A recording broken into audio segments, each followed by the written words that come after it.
You're embarrassing yourselves, you're embarrassing our community. Let's really be clear about that.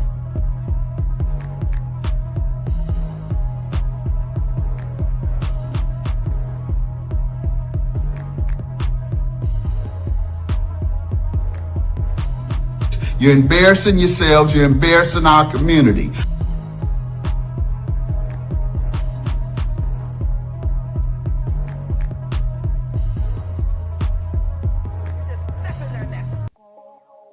You're embarrassing yourselves, you're embarrassing our community.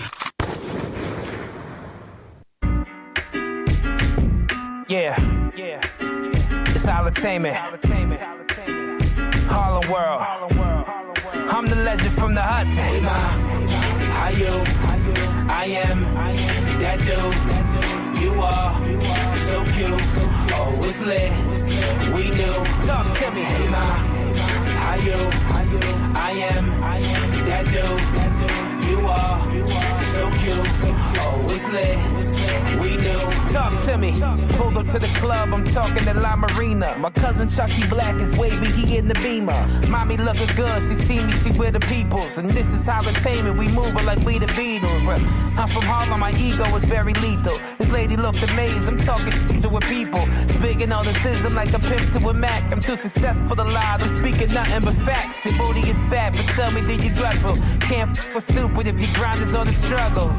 Yeah, I know you love a fly that takes a stand. And I don't wrestle for likes, it's word to Instagram. I'm in the tropics, beaches of Martinique. I really get to a bag, I practice on what I preach. Life is really a beach, I'ma have it my way. I own the sand and the beach, cause I'm really that way. Hey ma, how you? I am that dude. You are so cute. Oh, it's lit. We knew. Talk to me. Hey ma, how you? I am that dude. You are so cute. Oh, it's lit. We knew. Talk to me. Stack you hard, fool.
Scared to death Negroes are my enemy.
Peace, peace, peace, peace, peace to everybody that's checking in tonight. Fair warning to everybody that's coming in here. You will be triggered tonight. Let's be very, very clear. Kamala, help me out before we even get started. Let's really be clear about that. You will get triggered tonight. Honest conversation. All races are welcome. Yes, this is a blackety black platform. All races, all sex, you are welcome tonight. Reparations. All right? Black fatigue, the conversation. Now, some going to say, yo, we're a little bit late. Y'all late with it, Chef. Nah, we right on time. We right on time with this one. So let's be very, very clear, ladies and gentlemen. We're going to be getting this thing cranked up in a little less than 3 minutes. I want to send a major salute to everyone that is checked in with us right now. We are going to have the conversation that you've been waiting for. No sugarcoating, no tap dancing, ain't no, take it easy. None of that happening tonight. None of that's happening tonight. So we're going to get this thing cranked up in a little less than 3 minutes. Salute to everybody that is checked in with us. Salute. Oh, shit. Double BMJ. Let's go. Ladies, you already know what it is. You're embarrassing yourselves. You're embarrassing our community. If you rap NJ, put your hands up. Drop low, back it up. Wait, slide in, then you dip. All my ladies, put your hands on your hip. Where we from? Jersey. Get them up if you heard me. Back it up, no sauce, you don't want that. Got the side on deck with a blunt right. Yes, indeed, y'all. Yes, indeed. Y'all thought I was playing. Let's be serious about what has to happen. Can we be honest, Black America? 'Cause tonight, I got the brothers coming in tonight. It's going to be a packed house, ladies and gentlemen. The conversation that y'all need today, the brothers is going to be in the building. Everybody going to be in here tight. Can we have it 100% honest conversation here tonight? All right? We're going to see. Salute to everybody that's checked in with us. We getting cranked up in a little less than 2 minutes, y'all. Salute.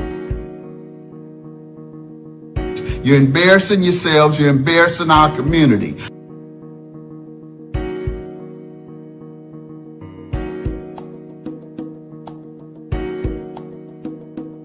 You're embarrassing yourselves. You're embarrassing our community.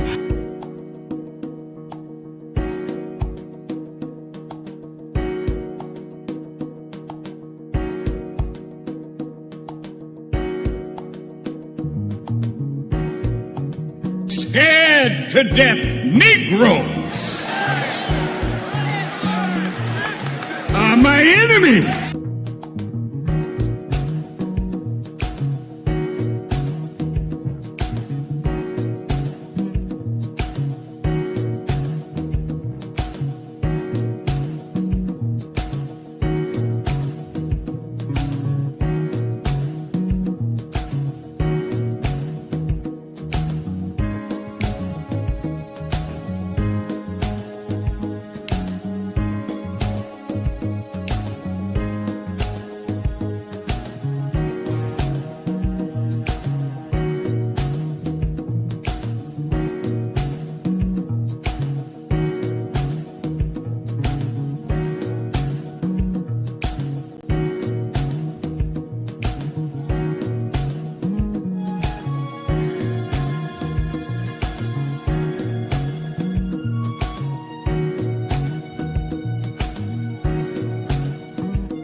Peace, peace, peace, peace, peace, man.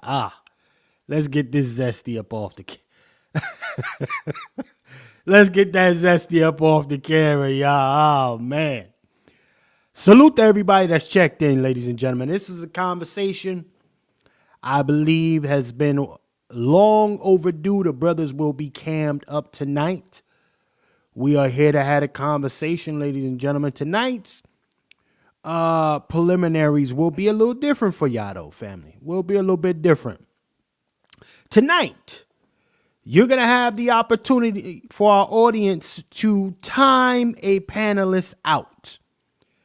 You send a $10 cash app, they sit down for 10 minutes. You specify what panelists you want to sit down because you're tired of hearing they shit.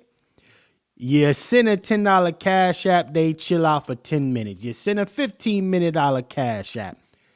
A $15 cash app, they sit down for 15 minutes. You're timing panelists out. Okay?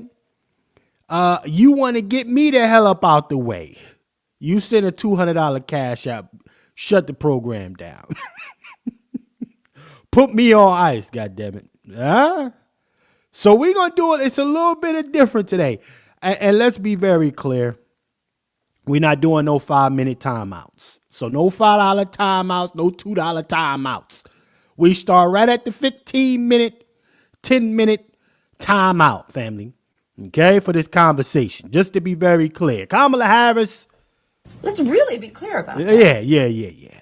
So if you tired of hearing this shit niggas is saying, and you say, Chef, I want that motherfucker to sit down. I don't want to hear his mouth or her mouth. Because tonight it will be open to everyone. All races are welcome tonight. All sexes are welcome tonight. Ladies and gentlemen. So if we get a white boy in here talking crazy, shout out to the white boy. He can sit any of us down too. Okay? Also, for tonight, after 30 minutes of the broadcast, ladies and gentlemen, okay, I will not highlight any more comments from the chat area. You want your comments read, you got to send a cash app. That can be any dollar amount. All right? That can be any dollar amount. Okay? You want your comments read, any dollar amount. Okay? That's a fact. That's a fact. So let's be very clear, ladies and gentlemen. We are here to have a conversation because black fatigue is a real thing. Negroes are tired of Negroes. And apparently, white folks are tired of Negroes. Your reparations, it's one of them conversations tonight. They tired of hearing you talk about reparations, no vote, no. Cut the check. They tired of that. They tired of hearing it. And even black folks is tired of hearing you say it. Okay? Tired of hearing me say it. So fuck you too. Those that are tired of hearing me say it, go to hell. God damn it. All right? I'm going to keep saying it. But tonight we going to have a conversation, family.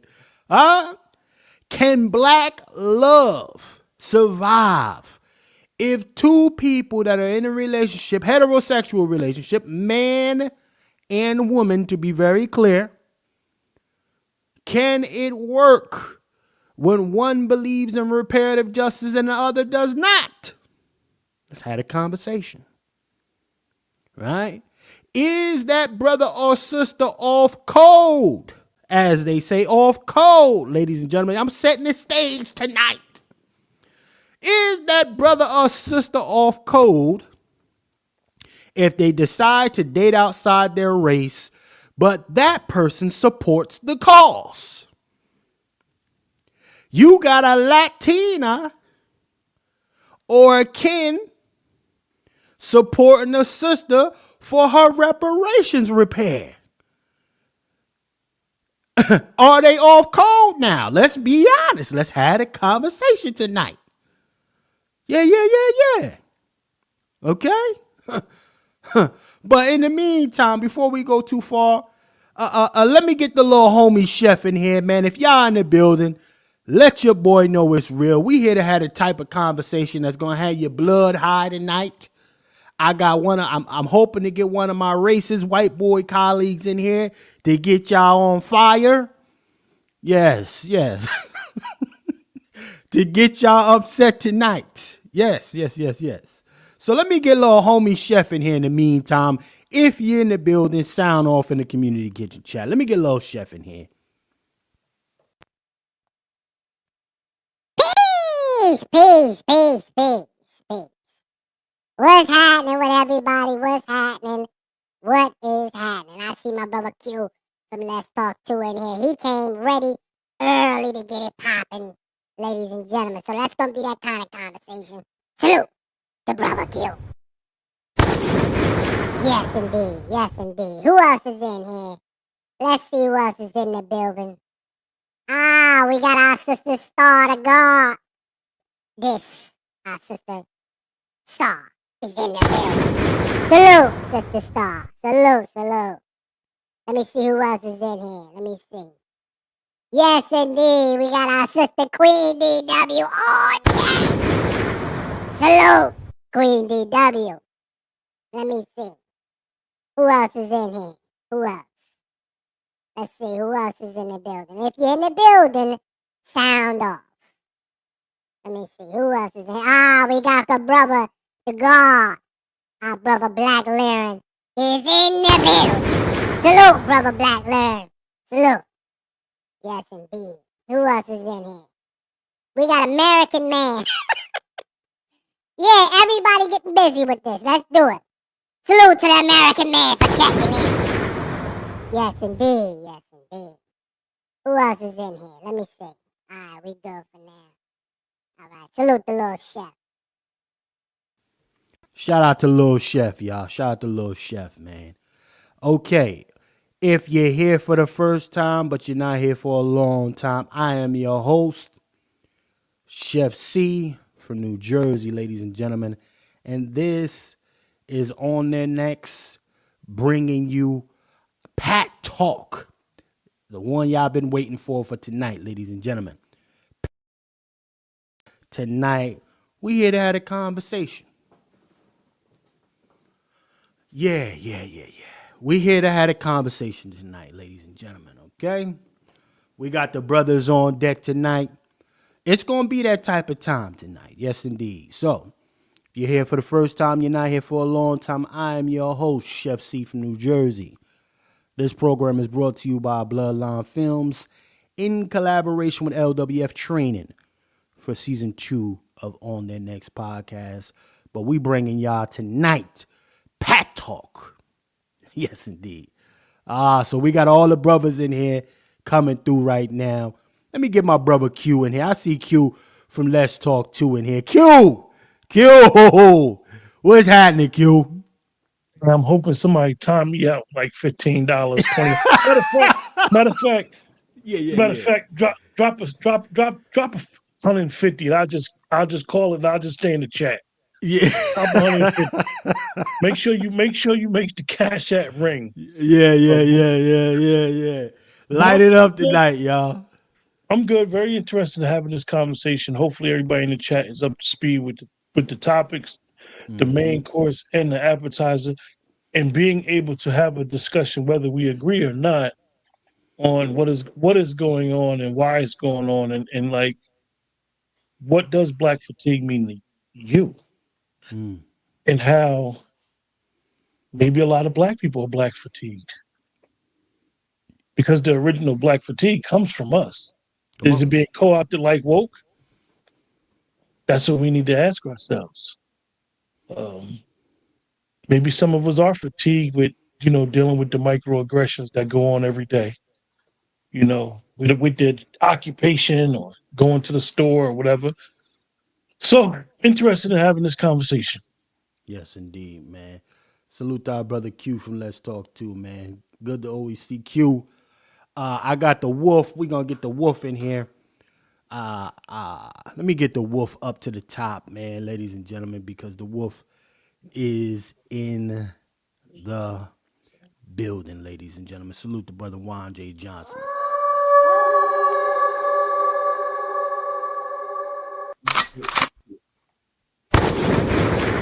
Yes, indeed, Brother Juan J. Johnson. How are you this evening, sir? I am ready to cook. Yeah, okay. So, hey, you see how somber this brother is? That means it's gonna be one of them nights tonight, y'all. Q got the beverage, I got a beverage ready to go. Caucuses. He got all the beverages is ready to go, ladies and gentlemen. I'm just trying to tell you, if you're sensitive, this gonna hurt some of y'all tonight. I'm just telling you. You see, I came out with the, I got my lights together. It's a whole different thing tonight. I'm telling you, if you're sensitive, you might want to get some ice for your ass, because it's that type of time tonight, ladies and gentlemen. But my brother Juan J. Johnson, he told me, ladies and gentlemen, listen. He told me he's got acronym fatigue. There you go. Yeah. That was my title, acronym fatigue and black fatigue and the hate produced. Yeah. I'm going there tonight. Yeah. Hey, brother Q, if you had to narrow down, if you could narrow down the type of fatigue that a brother Q from Let's Talk 2 might have within the subset of black fatigue, what could that be for you, sir? You mean narrow it down? Like, what is more important? Like, if I had to list the top thing that I'm most fatigued within the black fatigue. Yeah, you're a subsidiary of the umbrella of black fatigue. What would that be for you? Bourgeoisie, coons, and sellouts. Bourgeoisie, coons, and sellouts. We need to understand that some of us, not only are we descendants of slaves, some of us are descendants of the house nigga. Oh, you already go. Hey, Q, come on, let's ease into this shit now. Damn. Let me ease into it, Q. Some of us are descendants of the boule. Some of us are descendants of the bourgeoisie. Some of us descendants of the people that said, Massa, they trying to escape. If you could track your lineage, you'll know that. So I'm that's where I'm fatigued at. I'm tired of these sellout coons. I'm sick of them. I'm sick of people taking positions and jobs, saying they taking these positions and jobs in the name of black trauma. But the reality is that they want to keep the people from the grassroots down. They literally, I have a new name for them. Their name is the overseer. Make it plain, Q. Make it plain for these Negroes. And I wish nothing good for them but a caucus. Okay, Q. No prosperity. I don't even think it's coon rehabilitation. I think anybody that continuously and has purposely sold out and even co-opted the word black fatigue to mean that somebody's tired of what we going through in this country, I wish nothing upon them but death immediately. And that's not a threat. That's not a promise. That's not insult and violence. But when you're a traitor to who you are, what else do you have left? You have nothing left. And we got a lot of traitors. Well, sir. Q not even trying to let us go. Q, you don't want no appetite? No appetite? Fuck the appetizer. See, one thing about taking the appetizer, right? One thing about the appetizer is that the appetizer is a reminder of the bullshit that we deal with every day amongst us too. The appetizer is a smack in the face that we sitting around playing, giggling, laughing, while somebody got us on their plate, ready to come eat. Y'all know, No, if you live somewhere and you got a town and they having a feast, the big buffet. Chef is a chef. When it's a big buffet, you have what they call fillers. You're gonna have a lot of starch, a lot of vegetables. So when you know it's the feast coming, you're gonna go down there with your boot. Y'all gonna go get a plate and y'all gonna eat. You're gonna make sure that you're not hungry. I mean that you're hungry before you go eat. That's the Black American on that plate. That's Black American's trauma on that plate. That's just how it's been. And that's true meaning of Black fatigue. When we getting tired of fake reparative justice. No tangibles. So we need to ask ourselves, are we tired of it? Okay, Q, I see where you at tonight. Okay, Q not fucking around. All right, then fuck it then, Q. No, huh? if you like to see Chef C's Cash App for $150, I will sit my rabbit ass down so quick and be in the chat. Make sure you hit that Cash App so you can hear that bell ring. But honestly though, we're gonna have some interesting stuff to talk about tonight. Well, damn, Q, you kind of fucked up my whole shit. Because the Black Americans are in the rigor mortis stage. All right, y'all a little too hot. Y'all been thinking about this too much. Let's slow it down. You started this, Chef C. In your email, you started all this. You should have said we're gonna have a fun show. No, you started it. Didn't he, Brother Juan? He started all this. So we bring in caucuses. We bring in cadavers, real cadavers, because we're in rigor mortis stage. Okay. So you concur, you share that sentiment, Brother Wolf, that the stage has already been set. We always like to ease in for the family, but you know what? Fuck it. It's what it is, right? It's what it is. I'll tell you about my Black fatigue. Shit, fuck it. Here's my Black fatigue. I have Black fatigue for fake advocates. Generation after generation, I've watched, heard about them even before I even came out of womb. Hearing about these advocates and hearing about a bunch of ancestors having died for our right to do whatever, or my ancestors spilled blood, so we owed this. And I'm just saying to myself, niggas are lying. You're lying. You're not really about that. It sound good, right? It was a lot of actionable barking at one point. Salute our brother ABM. Salute. It was a lot of actionable barking at one point. Okay? Particularly taking place in the 60s, later 60s. Them brothers and sisters was getting busy. But since then, I haven't seen many Negroes and Negresses getting packed up and locked up on behalf of or the pursuit of reparative justice. I haven't seen it. I've seen a lot of fast-talking, charismatic motherfuckers going on television and doing all of this fly shit and head bopping and having dumbass debates and not getting a goddamn thing moved. I am sick of fake advocates. And if you're thinking about somebody, I'm talking about them.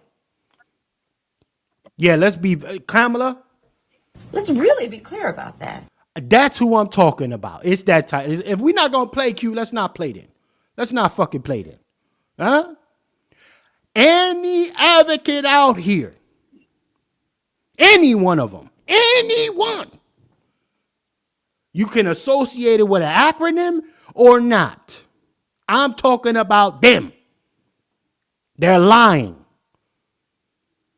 Okay? These Negroes and Negresses haven't paid the real price and won't. Okay? So we gonna stop playing tonight. Tonight I'm not gonna play with y'all. Let me sip on this. Hold on. Shit. Q, I was trying to ease into this shit. Let me sip on my honey water. You know, to piggyback off what you said is we need to ask ourselves, okay, maybe that you never understood anything about reparations, maybe in the last year, 2 years, 3 years, 4 years, 5 years, because everybody comes around to understand reparative justice for what it is when they do. However you came, whenever you came to understanding and getting a foothold of what has happened and you start to understand it, you start to realize that in a lot of these circles, what it is we're regurgitating the same talking points to each other. I don't need to be on a panel talking about reparations with Chef C and Brother Juan because they believe in reparations. I don't need to talk about reparations to Brother Juan and Chef C or Dr. Short. They believe in reparations. It's regurgitating the same talking points, having a show for intellectual masturbation. Come on. And this is what we need to stop doing.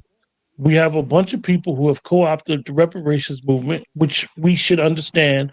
It was people that was co-opting it before we even started understanding anything about reparations. And it's people who have grifted it.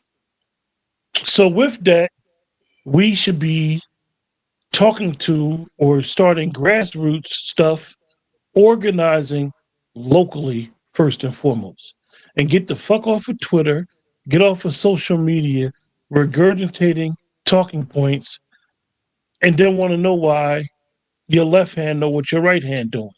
Because you talk too much. You talk too much.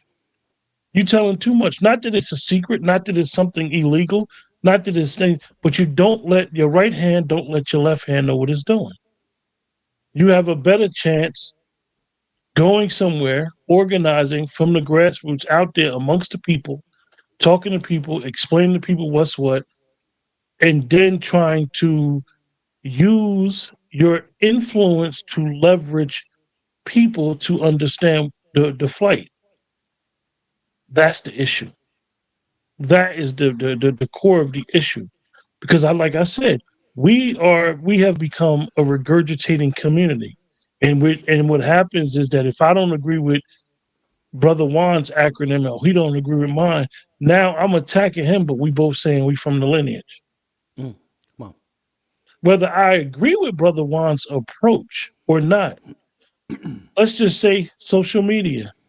The least that I could do is get Brother Juan's email.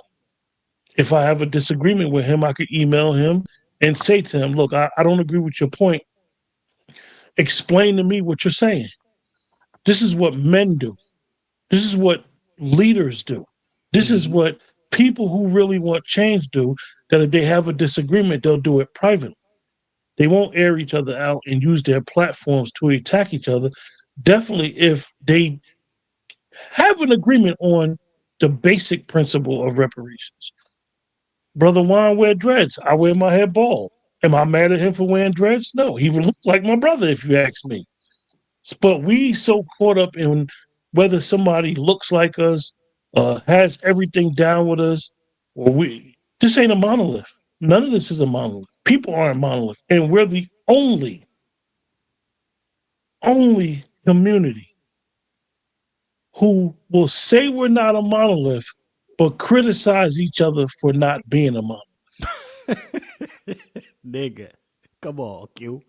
We're the only community who will always say we are not a monolith, but criticize each other for not being a monolith. Brother Juan's doing a show. Brother Juan said, okay, reparations is in the 12 million. I feel like Brother Juan lowballed the number. So now I'm making a show or having a show blasting Brother Juan instead of just picking up the phone and calling him or saying, I think your numbers might be wrong. Explain to me where you get your numbers at. And I can explain to him where I get my number at. Because perhaps you may be wrong. Mm-hmm. And this is a major problem because unfortunately, one thing that we have to understand in any community definitely will dealing online is that anybody online could be weaponized. And what I mean by that is weaponized to an ideology where you start becoming their leader. Or they're looking at you as a leader and they start following you. When you have influence, people start following you, whether you like it or not. And they're very easy because you may be rigid with your ideology, that they're very easy to follow you. And now they're wreaking havoc in your name. And this is what happens. Dr. Short gave me a very good book he referenced, and I actually pulled it out somewhere in this office. And it's about cults. This is how cults start. Cults start. You think Jim Jones got these people to drink the Kool-Aid just by saying, drink this Kool-Aid, it got poison in it? It wasn't that easy, but it wasn't that hard either. So we need to, as they say, understand what's really going on with advocacy online, understanding our online behavior as men, as women, as adults who say that we're responsible, and understanding what we need to be doing if, as they say, putting in the work. We ain't got reparations yet, but I got all these people running around here talking about they put in the work. You ain't did shit. Go with it. Until that check get cut, you ain't put no work in. You just doing something. You ain't put no work in. Where was the check cut? If anybody could tell me one reparations check that was cut for the descendants of chattel slavery, from slavery to redlining, Jim Crow to mass incarceration, that a check was cut from that. Don't tell me online you putting in the work. You blowing a bunch of fucking hot air. So we need to really get off this arguing with each other, not working collectively with each other, and get off of these just puff, talk. It's a joke. And we're being taken as a joke because of it. Because of it. Some people take credit for the vice president not winning the election. If that's what you think happened, why she didn't win the election because of your vote, maybe that's good for you. Or your couch. Fuck out of here. The fuck. But the bottom line is we like Chef C, we ain't doing nothing because we have this premise. And this is when you know people don't know what the hell they talking about. Oh, I'll die for this. I'm not dying for this. I'd live for it, but I'm not dying for nothing. I will live for it. And it's a big difference to people who were really doing tangible actions. Let's just say the 60s. They had no other choice. They believed in these slogans, freedom or death. They believed in it. They ain't got no time to be talking. And that's why they got murked. We sitting there talking, I don't, Brother Juan don't want to deal with me. But come on, man. And I use Brother Juan and Chef C as my example when I'm talking, because we all see what goes on in Twitter. We all see what goes on online. I have no time to be for nobody that say they're about reparative justice for my people. Because I may not see reparations in my lifetime, or you may not see it in your lifetime. But the bottom line is, like, we need to do more. We need to really, really do more. And stop this chitter chatter and puffing and all this other stuff. Well, I'll say this, Brother Q. Look.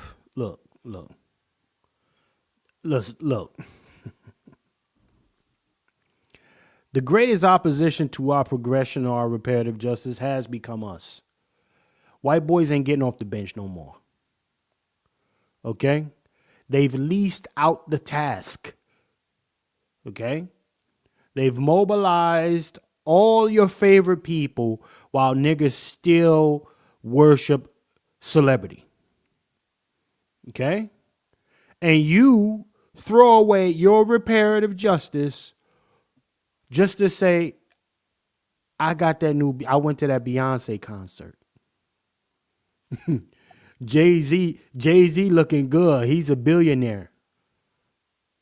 Why you slum the fuck out? But when you leave it to the internet, most niggas is millionaires online. Right?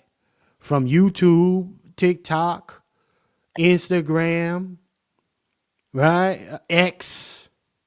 Everybody making money. Everybody is up. And then you got the Negroes and Negresses who never come off the bench. Actually, don't even get in the stadium. But if they give it to you, I'll take it, ass niggas. If they give it to you, I'll take it. White people are they've become as little of the problem to our situation than we are. Black folks are leading the charge against our own depression. And also, I mean, nobody's really landing on a line like they used to. We got to be honest about that. Having rallies, having blowhorns in your hands, even doing some little community shit ain't getting reparative justice, y'all. And I don't blame white folks when they say they tired of hearing it. I don't blame even the coons and the niggas or the niggas and negresses that never got off the bench and said they tired of hearing it. Because they ultimately, let's make it plain. They don't believe you. Okay? And half the time when there's even a little motion coming from the ground up, there is people in this same quote unquote movement who shut it the fuck down before it gets the traction that it needs. So white folks ain't getting off the bench no more. They sending other folks that look like us to do it. They have been doing it. Who killed Malcolm X? Who got Martin Luther King out the way? Who slowed down the ADOS movement? That's too close, Chef. Shut the fuck up. You cowards. You're liars. You're liars. At some point, house has to get cleaned. The house got to get cleaned. I will be joining our brother Juan J. Johnson in his efforts to step over carcasses. They will be some of the closest to you. To me. Let's be very clear. Kamala, help me out.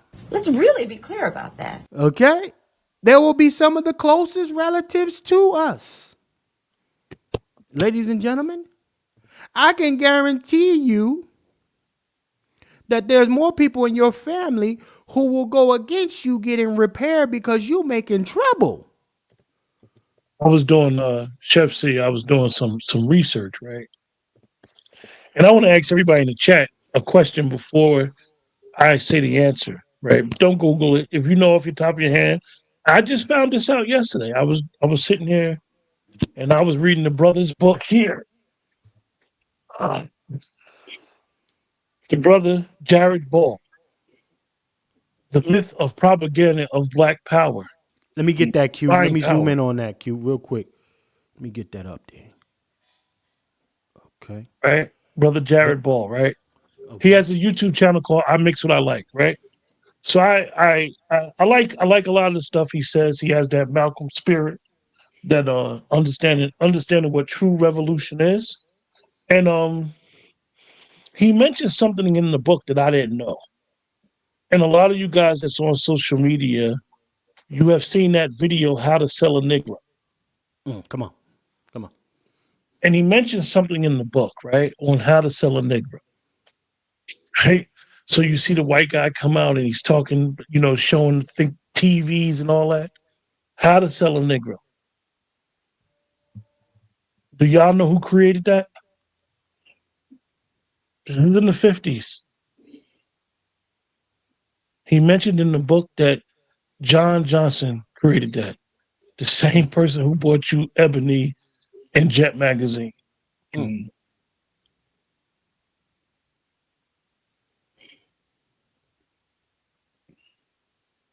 Now we understand the problem. We need to understand the problem. Before we move forward, we have to clean house of people who do not have the collective's best interests at heart.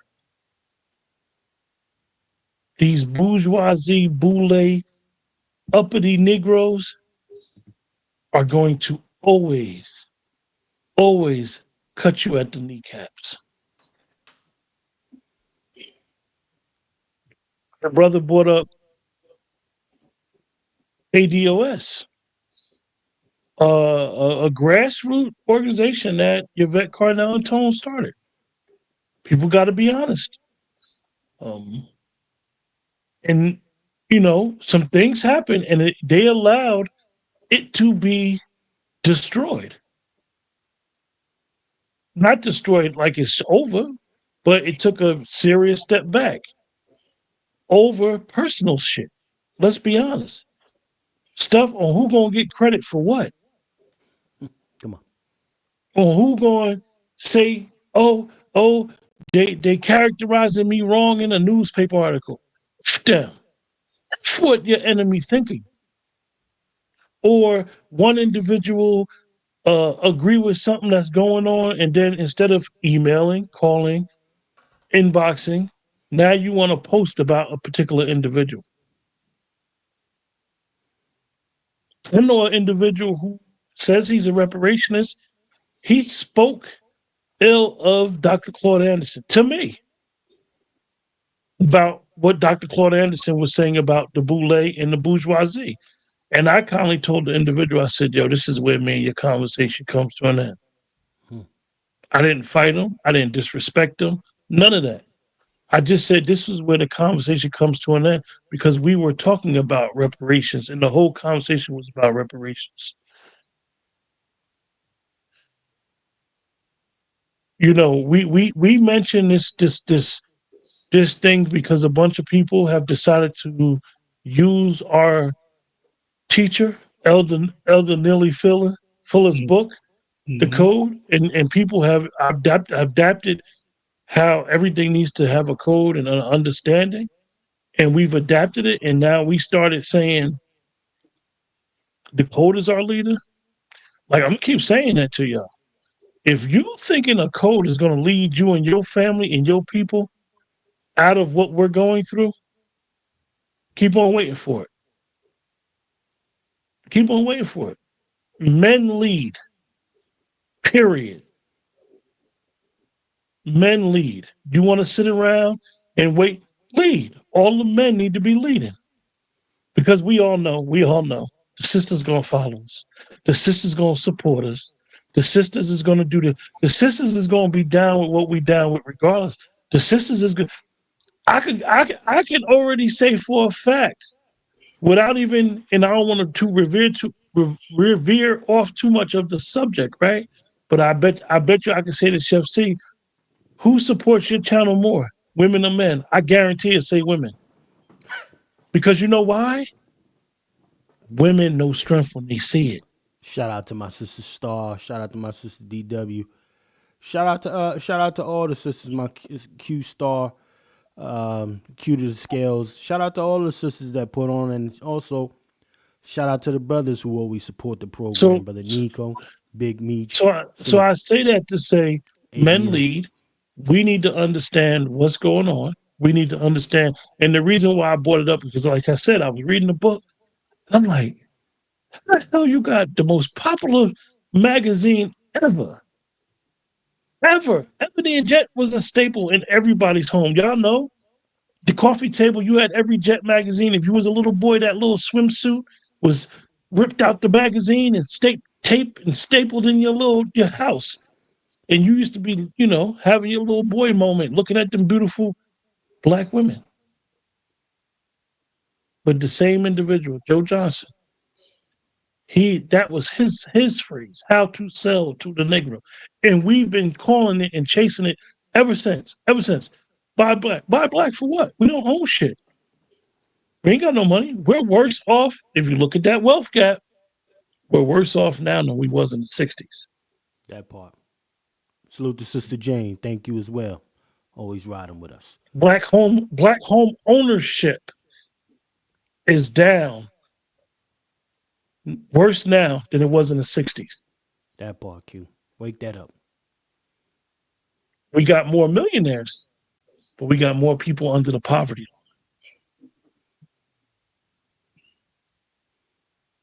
So it's no such thing as I'm moving forward and I'm gonna grab one hand and grab this brother, another hand and grab another brother, and we all gonna cross the finish line. We need to stop having that intellectual jerk off because that's what it is. I'm gonna land my plane for right now, man. If you want to donate to the show to shut me up, Hey, Q, marinate for a second, Q. Marinate for a second, man. Look. Shout out to Q. Listen, we gonna drop the link, ladies and gentlemen, because I gotta hear from everybody. All races are welcome today. Hopefully I got a couple white boys.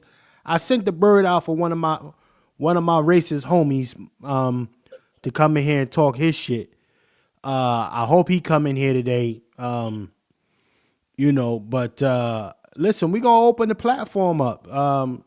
And let's be very clear about something. When I open the platform up, when I drop the link, actually, I'm going to put the link in very shortly.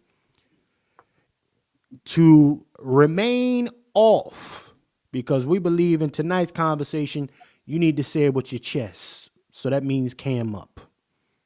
Okay? If you do not want to cam up, that is a $15 cash app to not cam up. Okay? Tonight, you say it with your chest. You understand?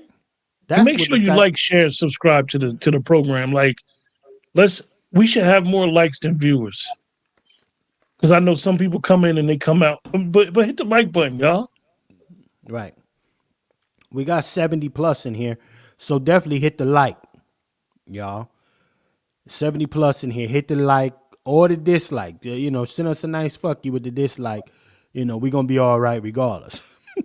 Okay? But we definitely want to hear from y'all that's out there. What type of fatigue do you... Hold on, Q. Hold on, Q. Hold on. What type of fatigue do you have when it comes to the black fatigue? What is your subsidiary of the fatigue under that umbrella? Go ahead, Q. I want to just answer the question of the brother Rod Luther. He raised a very interesting point. He said, but Jared Ball does not like Claude Anderson's approach called powernomics. Bingo. You brought up a very interesting point in what I would consider black intellectualism. Dr. Claude Anderson is our elder. Dr. Claude Anderson is someone who we all love with his powernomics. Jared Ball, who doesn't agree with Dr. Claude Anderson, he just doesn't agree with Dr. Claude Anderson. And I'm going to take from both of them.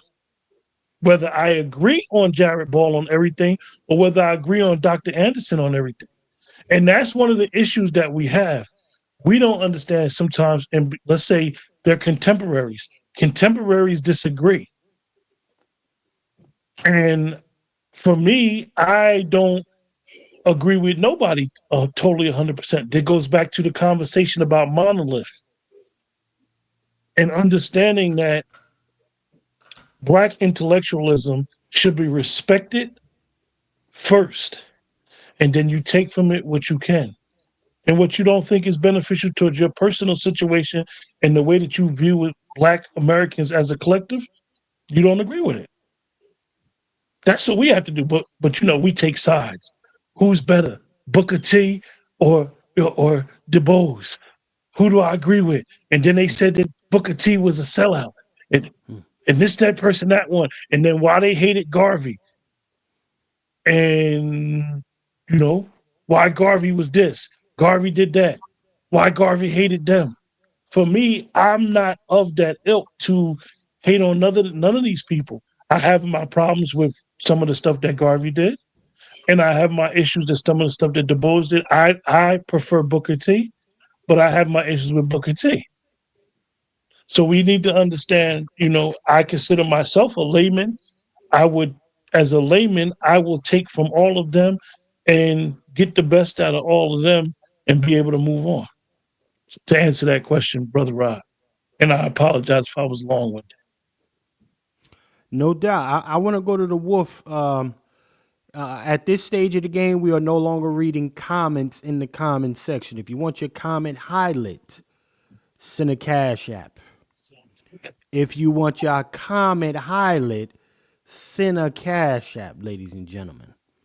But let me go to the Brother Wolf. Brother Juan J. Johnson, sir, we are dealing with one of the highest levels of fatigue. But let's be very clear about this, sir, right? This black fatigue thing is not a new subject, right? And I want to send also a salute to my man Freezy, man. He did a phenomenal broadcast on this and got me very interested in this black fatigue. So then I start looking this thing up and I said to myself, what the hell? Well, niggas have always been talking about how they've been fed up with other niggas. Okay? Remember Donahue. We had a bunch of black folks on the Donahue show. They was talking all this. Man, we had plenty. It was plenty situation, but it was just packaged differently. Now this is the latest version, y'all. Okay?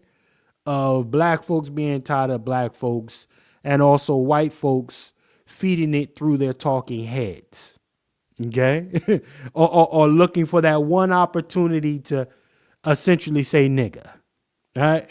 They've been always trying to find a way to be either a victim or find a way how they can say nigga to you. Okay? And get away with it. So this is just the latest version of that. Black fatigue, right? Now that's got signal boost to all of their bought and paid for social media engineers, right? Your social architects. And the rest of them just signal boosted like they always do. Okay, this is the subject for the next 2 weeks or so.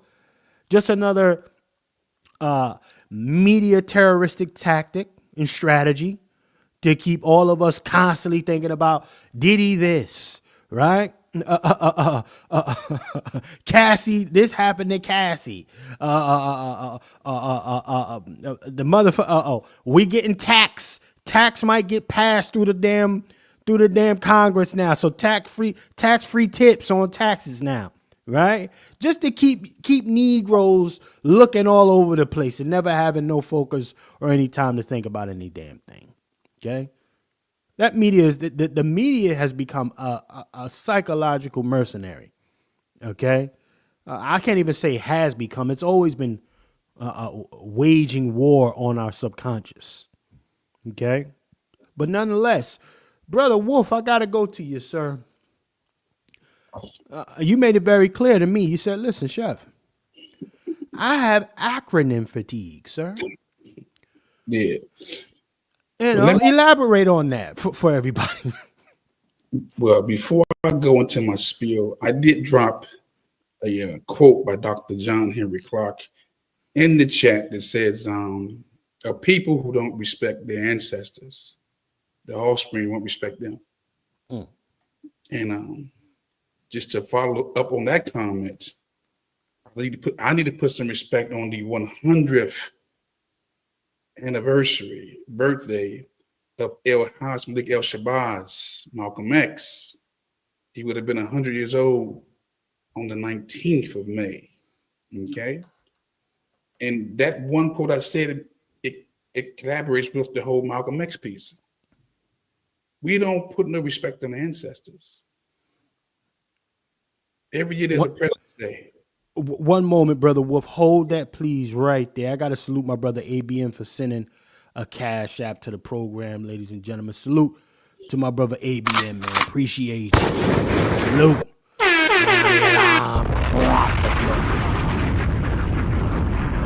Appreciate you, brother ABM, for being our first contributor to the program. Ladies and gentlemen, we do need a sponsor for today. We are at the hour mark. If I do my math correctly, I make $5 an hour right now, as per ABM. That means I literally can barely get a dozen of eggs right now, ladies and gentlemen. Don't treat me like this. Don't treat the brothers on the platform. At least show us it's real, ladies and gentlemen. Sponsor somebody. We need a sponsor. $FTS49, $25 makes you the sponsor for today's broadcast. Anyone who matches it becomes the co-sponsor, and anyone who surpasses the $25 mark becomes the sole sponsor of today's broadcast. Also, to keep in mind, if you don't want to hear any of us talking on this platform, you want to time us out for 10 minutes. You send a $10 cash app to sit us down, to sit the Wolf or Brother Q down for 10 minutes. If you want to knock me off, that's $200. Just say, get that nigga Chef up out the way. I don't want to hear from the rest of the broadcast. I only want to hear from Q and Brother Wolf. I'll drop down. That's $200 on your head, though. God damn it. Okay? Also, if you want to sit them down for 15 minutes, that's a $15 cash app, ladies and gentlemen. You want to sit them down for 15? Okay, that's a $15 cash app. Okay, salute to everybody that's in here. Brother Wolf, please continue, sir. Yeah, I was saying it's only ironic that we're having this conversation on the 100th year anniversary of the birth of Malcolm X. And I find it ironic that, I was looking at the series that Hate produced. It came on in 1959, which is only 66 years ago, that Dan Rather came up with the Hate produced. He introduced the whole nation to the Nation of Islam, and even Malcolm. That's when the people first saw Malcolm. And this was only 66 years ago, family. It's only 66 years ago. Right. Now we're talking about black fatigue after 66 years. I'm calling cat. I'm calling cat because. And when you think about it respectfully, Brother Juan, and how it all ties in, we as a generation who may not really understand what that movement was about, that it literally changed black men. It literally changed black women. And the whole Dan Rather should have never been celebrated as much as he was, to title a show like this when he didn't even understand what the movement was about. And how it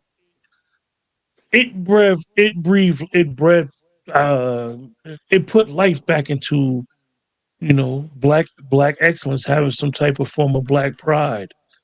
So much so now that we don't, like I said, we don't understand, man. We gotta realize, man, check your lineage, man, and understand that you may come from somebody that was a house nigga. You may come from the bourgeoisie. Come on, Q. Come on. You may think you're grassroots. You may think that you for the grass, for the ground, but the reality is that you may come from the better than. I have a friend, she comes from the bourgeoisie, right? But she understands where she comes from, and she is 100% down with grassroots because she understands both sides of her lineage. So a lot of us don't understand, like, a lot of people are traitors. We are the only community who praise their traitors. Praise them, King. Come on. Our traitors have nothing to worry about. They good. And when I mean traitors, I don't mean just the casual traitor, one who just sell you out. I mean someone who's doing something detrimental to your community. That's a traitor. Your dope dealer is the traitor. Come on. I come from it. I'm telling y'all. But we don't check the street element. We don't say nothing. And then we expect him, who's never been checked, or her, who's never been checked, to have some type of moral standard. Right. Come on, Q. Y'all know the phrase, and I'm gonna land my plane on this. Y'all know the phrase when you're dealing with these younger people. Who gonna check me, boo? Come on. If you don't check them, nobody's going to check them. Come on, Q. And that was a famous phrase by Elijah Muhammad. Check yourself so others don't have to. What's that saying, Q? Check yourself before you wreck yourself. And I think the wrecking of it all, that is the thing that always gets thrown to the back burner, right? And niggas live in cliches. Niggas like to say some shit, but be about that. You know, that's that. It's very little doing and a lot of sayings. Niggas will cliche you to death. And the funniest thing, right? And then get mad and say something about folks sloganizing. Nigga, the community got more hippie and catchy shit that they say than actually do. Like, we gotta stop with all of this wild shit. Now, go ahead. And this is the craziest thing about our sick communities, right? Is when you have somebody who's calling a black elected official out. This is key. A black elected official can be called out publicly, should be called out publicly, because what they publicly do is our business, right? I'm not saying it for the person that's creating content or somebody's doing this. You can do it privately. And if you continue doing it privately and it don't work, that's where you go from there. But I'm phasing the conversation that I had earlier out to something else, right? So you see people that's calling out these black politicians, these no good politicians, right? And then you'll see people in the comments talking about, it's always one of us. Come on. It's always one of us that sell us out.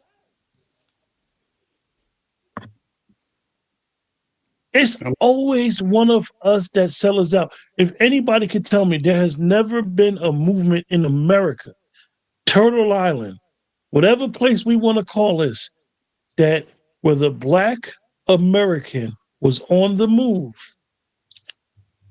and organizing where another black American has not sold them out. But Q, I would say again, it goes back to when you don't know the history, you will sell out your people. Malcolm, I'm gonna drop this quote. Malcolm said the history is best rewarded by those who do the research. Say it again. History is best rewarded by those who do the research. A lot of folks think they haven't did the research. They don't. Most folks can't tell you who Ida B. Wells is. They can't tell you who Fannie Hammer is. They can't tell you who Amos Wilson was. They can't tell you who John J. Clark is. Dr. Ben. I'm not talking about your traditional people that you read in school. I'm talking about sometimes you got to go off the grid and talk to some folks who was the resistance, right? The only reason why we having this conversation about black fatigue, like Dr. Clark said, because we don't know, we haven't put the respect on ancestors, and you're seeing the offspring not having respect for the elders. That's all. That's it. That's one reason. One observation from me. Because again, I get acronym fatigue. I'm tired of ADOS and FBAs. Come on. I'm tired of NIH and the WHO, CIA, the FBI, the DEA, all of them. NAN. I got acronym fatigue. Negro, please. Didn't somebody tell you this was an all-white party? Huh? Hey, brother Juan, when you say that, right, and I'm somebody that say FBA, or I may say ADOS, or I may say B1. Explain when you talk about that fatigue. Explain it, if you don't mind, for the chat, so that everybody can understand what you're saying. So when I think about fatigue, because fatigue is an internal thing, it's not external. It's internal. Your body is tired. You dehydrated. So it's internal. So FBAs are internal. ADOS is internal. The fatigue for me is that we have given so much to others and it's not reciprocated. And we're always called on to do something. but never be reciprocated for what we do. So yes, I'm tired of supporting the illegals. I'm tired of supporting the border. Anything that buyout want us to do, or the trans. Everybody wants us to come on board and be the shields for their movement, for the organizations. I'm tired of it. Because we're the true Americans. Yeah. We can't get this thing popping if you're not on board. Well, you know what? I'm tired. I'm a little fatigued right now. Because anybody who saw this government give millions and billions of dollars to illegals and justified it, and there was no righteous indignation from the dominant culture about them giving our money to others. Yeah, I'm a little fatigued too. Yeah. Come on. Yeah, I'm fatigued. So you know what? Miss me with being on the front line for your cause right now, because we still want those reparations. Hey, brother ABM, check the private chat, family. Yeah, listen, y'all. This is how we getting busy tonight, ladies and gentlemen. I want to take a brief intermission because we do not have a sponsor, and I know how our folks can be. Our black folks will take from us and have niggas slaved out tonight. Okay? We need a sponsor, ladies and gentlemen. So we're going to take a brief intermission, and we need a sponsor. $25 makes you the sponsor of tonight's broadcast, ladies and gentlemen. So salute to everybody that's checked in with us right now. $25 makes you the sponsor of tonight's broadcast.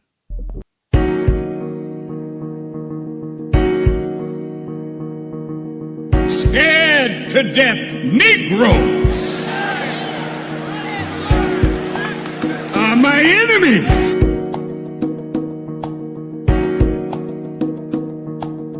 You're embarrassing yourselves. You're embarrassing our community.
You're embarrassing yourselves. You're embarrassing our community.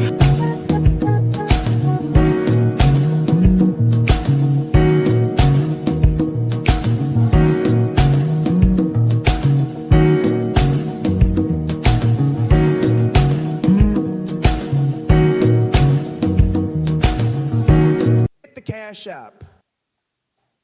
Hit the Cash App. Hit the Cash App.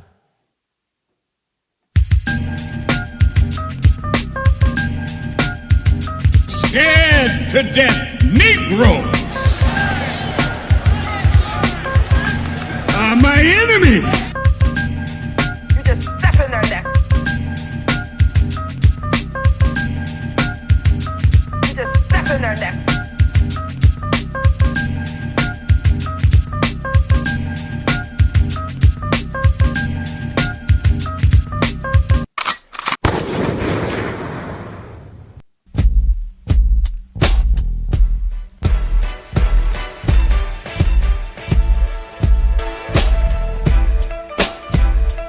You're embarrassing yourselves. You're embarrassing our community. You just step in their neck. You just step in their neck. You just step in their neck.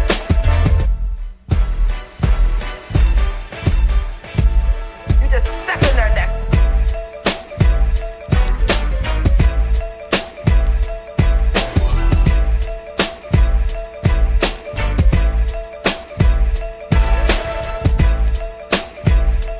You just step in their neck.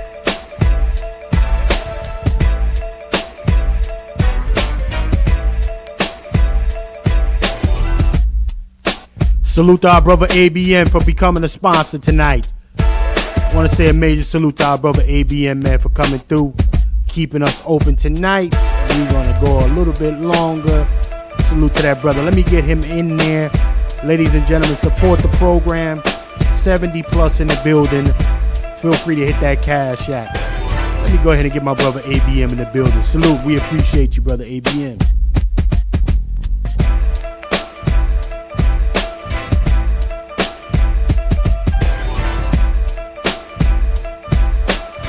You just step in their neck. You just step in their neck. You just step in their neck.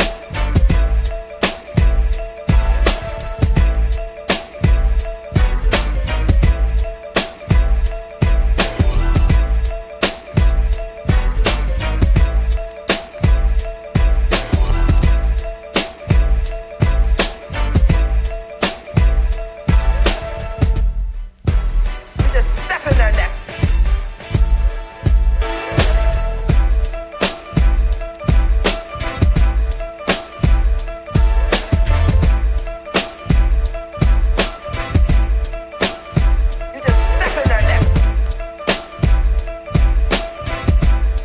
You just step in their neck.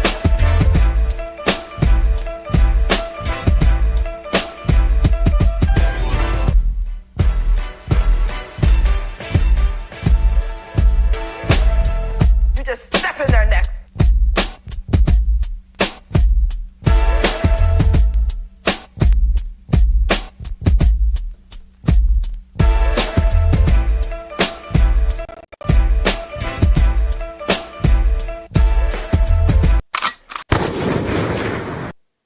Yes, indeed, ladies and gentlemen.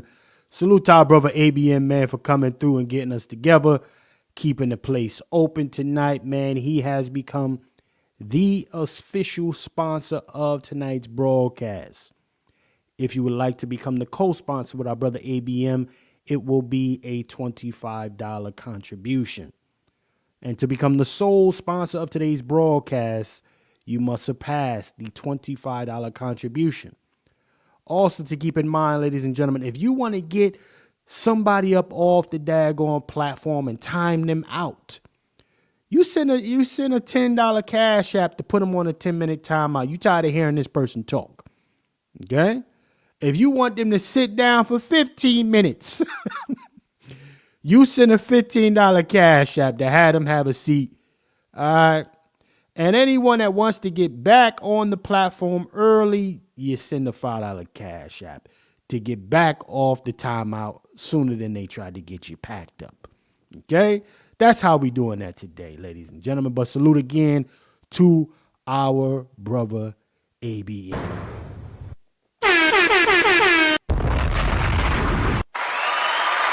Yes, indeed. Yes, indeed. Salute. We appreciate brother ABM keeping us open today. I'm going to send this link. Our brother Short doesn't have it, man, but salute. And welcome to our brother ABM for checking in, man. It's good to see you as usual, brother ABM. Let me go ahead and get brother Dr. Short in here. Brother ABM, are you up to speed, sir? Yep, I'm up to speed. Black fatigue, yeah, definitely a thing. So what say you, man? My question would be to you, man. If you had to subcategorize it under the umbrella of black fatigue, what would yours be, sir? What would that look like? Mine would be black celebrity fatigue. I've been tapped out from pop culture probably since about, I don't know, what year was that 50 Cent Massacre album dropped? What year was that? The Massacre album, was that early 2000s? Q, when was that? Q, you know when that was? It had to be like That- 06, Yeah, 07. that was 06, 07 area.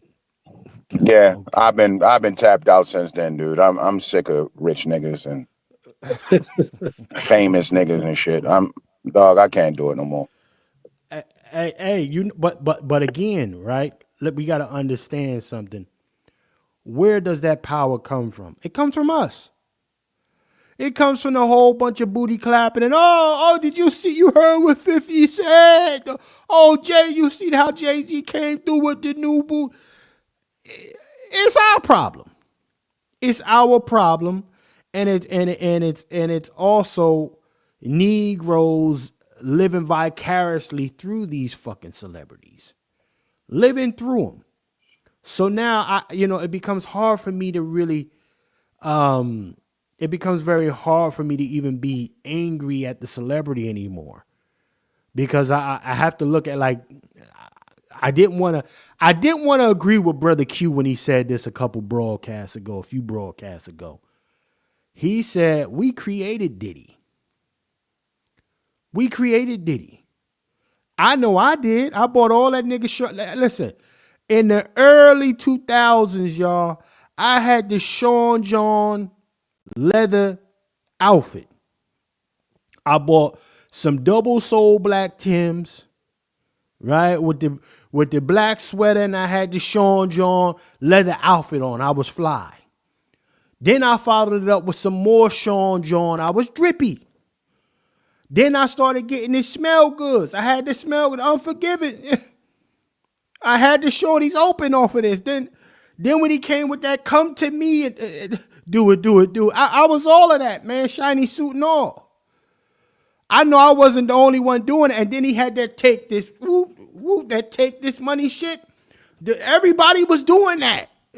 Diddy out. So I didn't want to agree with Q with that shit. I can't stand what Q said. We got to hold that. But Q right, man. Diddy got mad money out of me. I bought glasses because of him. I got cologne because of him. I got underwear because of him.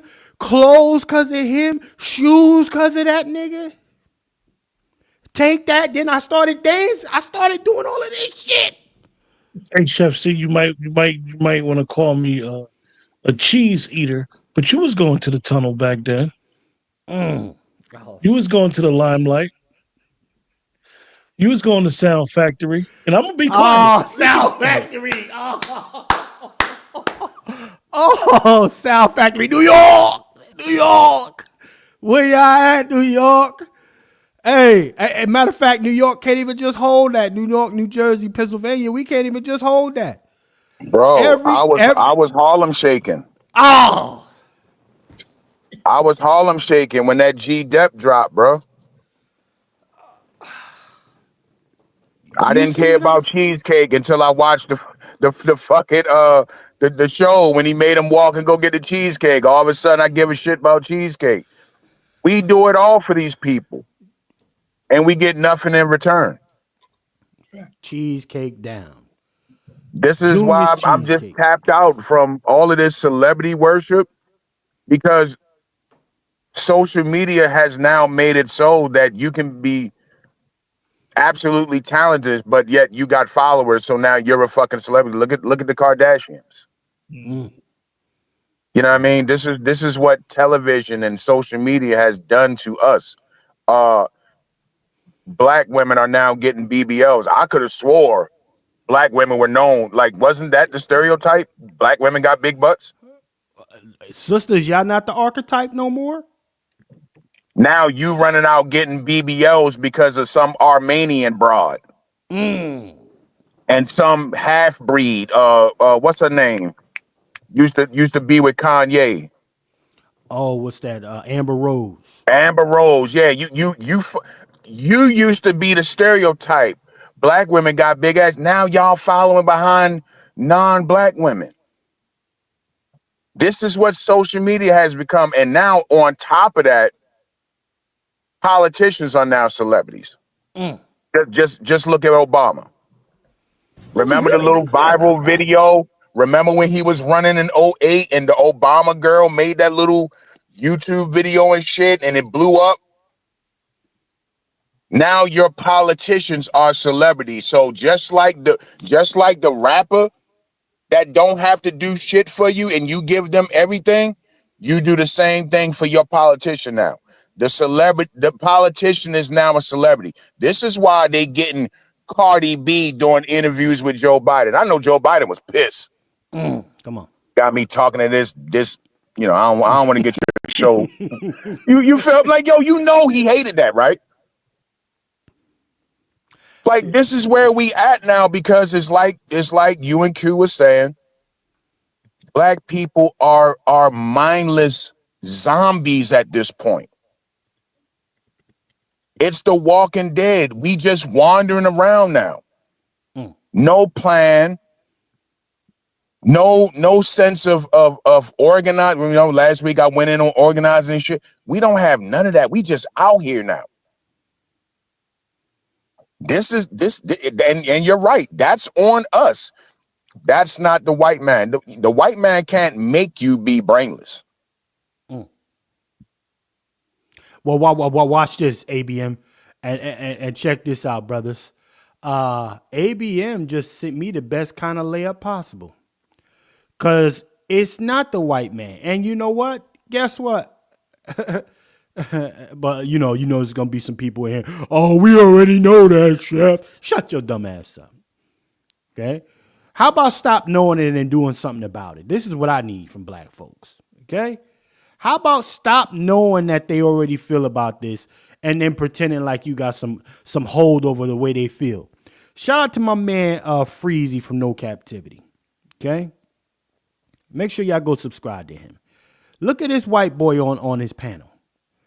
Now, this white dude, I tried to get him to come through tonight. This white dude stood 10, as y'all, as like to say, 10 toes down. Yeah. Okay? All that fly shit. Yeah? 10 toes down on being sick of Negroes.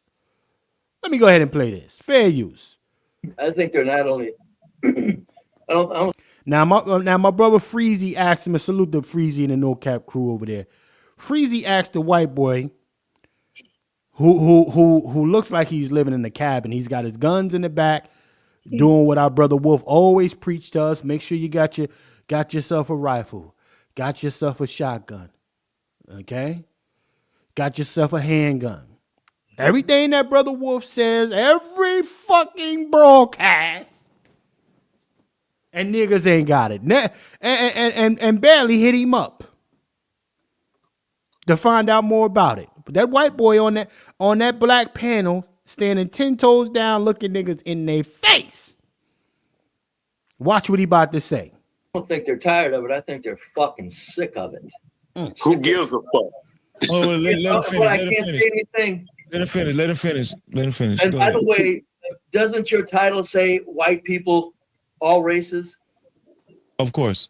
Okay, Yeah. That's what I was answering to the earlier fellow. He's asking why a white guy's up here. Okay. All right. Yes, So, no. White people are fucking sick of black culture. They won't say it. Well, we know that. We don't care what you think either. That's what we're trying to get at. With his chest out. When I tell Negroes to come up on the panel and come up on the panel, the link is dropped. Shout out to this white boy.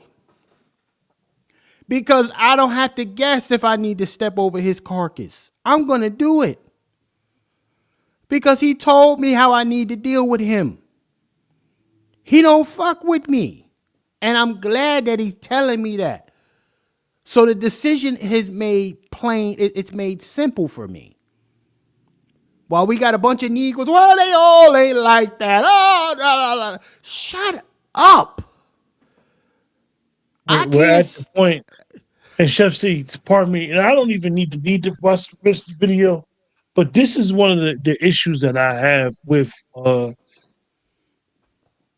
what I can only imagine, and I'm a long jump and say it. Why do we try to prove our culture to other people? So if I was that Caucasian guy, and whether he's sick of black culture or not, who cares? We want white approval too much. That ice is colder, Chef C. Our behavior says that white ice is colder. Our behavior, who cares? Who cares? Who needs white approval for their affairs? Your affairs is your affairs. When I see Brother Juan on the street, he know what that nod mean. I don't have to prove to nobody else what that nod mean. What we got is we got. Our culture, well, if we want to say black culture, it evolves every day. It's something different. We allow these people, to be co-opted. Then we got the people that the traitors and the enemies and the coons. We allow them to take what they know is what we consider black culture, take it somewhere else, and we may say it's a culture. But no, you don't even want the culture to be vulture. You want it approval. Oh, it's official unless a white person co-sign. Weird, man. A lot of us is weird. A lot of us need to be checked in and sitting on a couch somewhere with some real major mental health issues. It's a bunch of sick Negroes. It's sick Negroes. I ain't got it queued up, Brother Wolf. I dropped the ball, but sick Negroes. Sick. Okay? Well, I don't trouble. Kobe be good nigga for master. Good nigga. Yeah, there you go, Kobe wait. Kobe be good feel him. Good feel him, master. Yeah.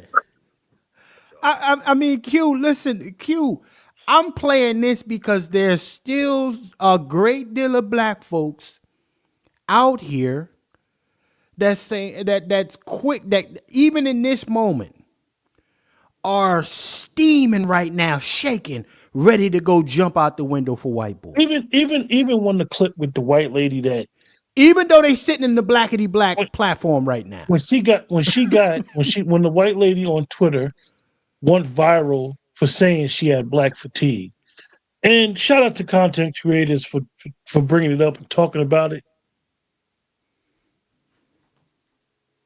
Who cares? Who cares if she got black fatigue? Let's be honest. Who cares?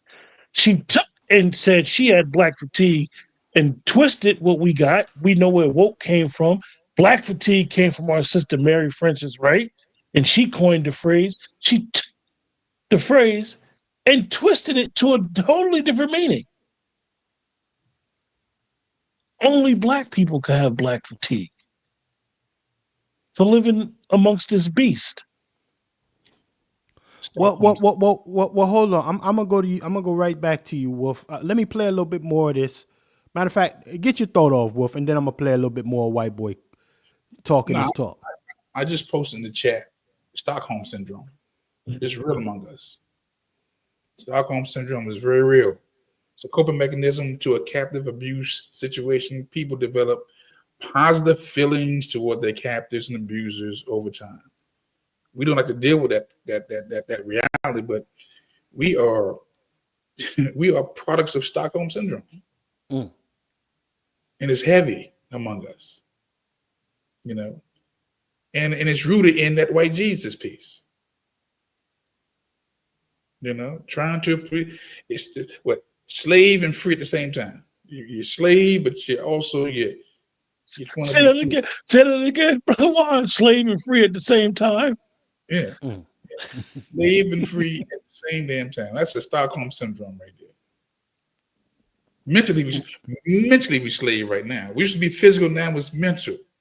He was rooted in that white Jesus. Because when I close my eyes, I don't see a white Jesus. I see a hair like wool, a feet like brass, eyes like fire, a voice like many waters. I don't see no white Jesus. But the majority of us, we see white Jesus. What? Listen, a lot of Negroes had white Jesus on the hourglasses. That's the problem. All of that shit. Negroes had Jesus on their altars. White Jesus on their altars. The pictures and all of that. My white folks in here, man, I see you in here. Check in, my white folks. The floor is open to you. And keep it a buck when you do check in.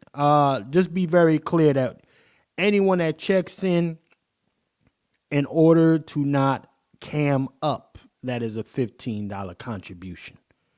Okay. This is the conversation I wanted to have here. Shout out to my brother, Dr. Short. Let me play a little bit more of this, man. Shout out to this white boy, though. Wait, hold on. Wait, let's not get triggered. I want him to. No, I'm not triggered. I'm just. No, not you. I'm talking about serious. Let's just let him have the floor. Let him cook. I'll get his ass later. Let him cook. Okay. Because he's fucking with the right one. Okay, go ahead, be brave. Go ahead, be brave. Okay. White people are they're sick of the fucking black culture. And they're tired of it. They've never, look, this is why I say black people, the black people that are doing well and well-reasoned and doing well for themselves, don't ever think white people want you to fucking live around them. Don't think that. Do yourself a favor. They've never wanted you to fucking live around them. Okay? Stop it. So my point is this. If it comes to this, if the fucking white people, and it's going to come out, okay? This is a good development, by the way. White people are going to say, fucking shut up, take your black ass on out of here. We don't want to hear it anymore. And the blacks get to say the same thing, which is a positive thing. Now we understand each other. And if the whites can articulate their behalf collectively and say, look, we're sick of you motherfuckers too, so shut up and get away from us. The beauty of that is now we get to move on. And you get to refine your black culture, and we're going to keep it with our white culture. And my point of this is and I asked it earlier, and I'm saying this as a gentleman. I'm serious, because I'm sick of hearing fucking black people piss and moan while we all live like gods. And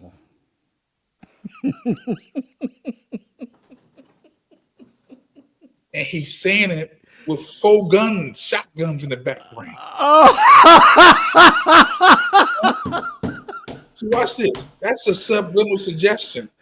He bought that business. That's why I keep that long for the background. You see firearms, partial see some firearms. I mean, I see the gun, but it's a subliminal suggestion. Dude got a gun over his head and 3 rifles in the background. He got 4 rifles. And he's in his 70s. Trust me, this one right here, he ready for it. He's been ready for decades. Well, real quick, and then we're going to introduce our brother, Dr. Short. If you would like to check in, ladies and gentlemen, to the panel, the link is pinned to the chat. You must cam up. If you are not going to cam up, that is a $15 Cash App, as you are seeing scrolling at the bottom of the screen here. Okay, if you want to check in, you must cam up, ladies and gentlemen.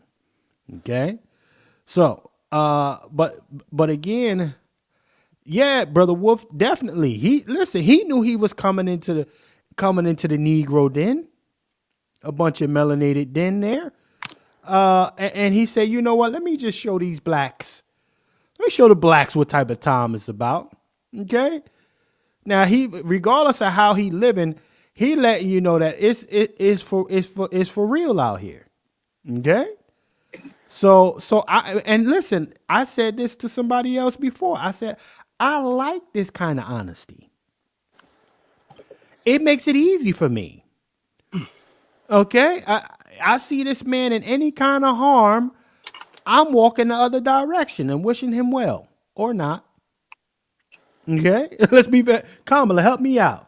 Let's really be clear about that. Or not, right? Because he told me what type of time he's on. But again, like I said, I know there's people who are in this chat that are black that can't stand the way I'm talking about this white boy right now. And it's hurting their spirit in the audience. It's hurting the coon blood in them. It's boiling deep. Massa, I love you. Why he talking about Massa like that? Even thinking about even matching Massa energy. Why? I know you coons. I know your blood is boiling. I know you got deep Massa, I love you, whatever you need me to do, energy in you. You want to make that lemonade, that Arnold Palmer. You know, I know probably bent over your cousin, right? Your great cousin. You know. So I get it. Listen, I understand. But this white boy is a caucus that Black America collectively should be stepping over. Not putting your cape on. You should be stepping over this white boy with his glasses and all. You see the hat? You're supposed to be stepping over Santa Claus. That's Santa Claus. Look at him. Brother Wolf, I can't hear you, sir. You muted, sir. Go ahead. And look, I'm a very non-violent person. I'm all for non-violence, but when a person tells you who they are, you believe them. You got to believe this man. I'm not trying to convince somebody who tells me I don't like you.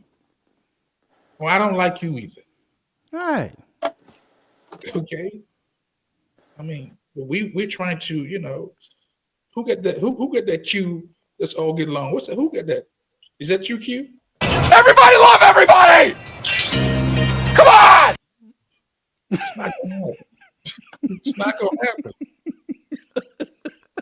These Negroes out here, man. Let me play it one more time, goddamn. Everybody love everybody! Come on! This is you Negroes out here.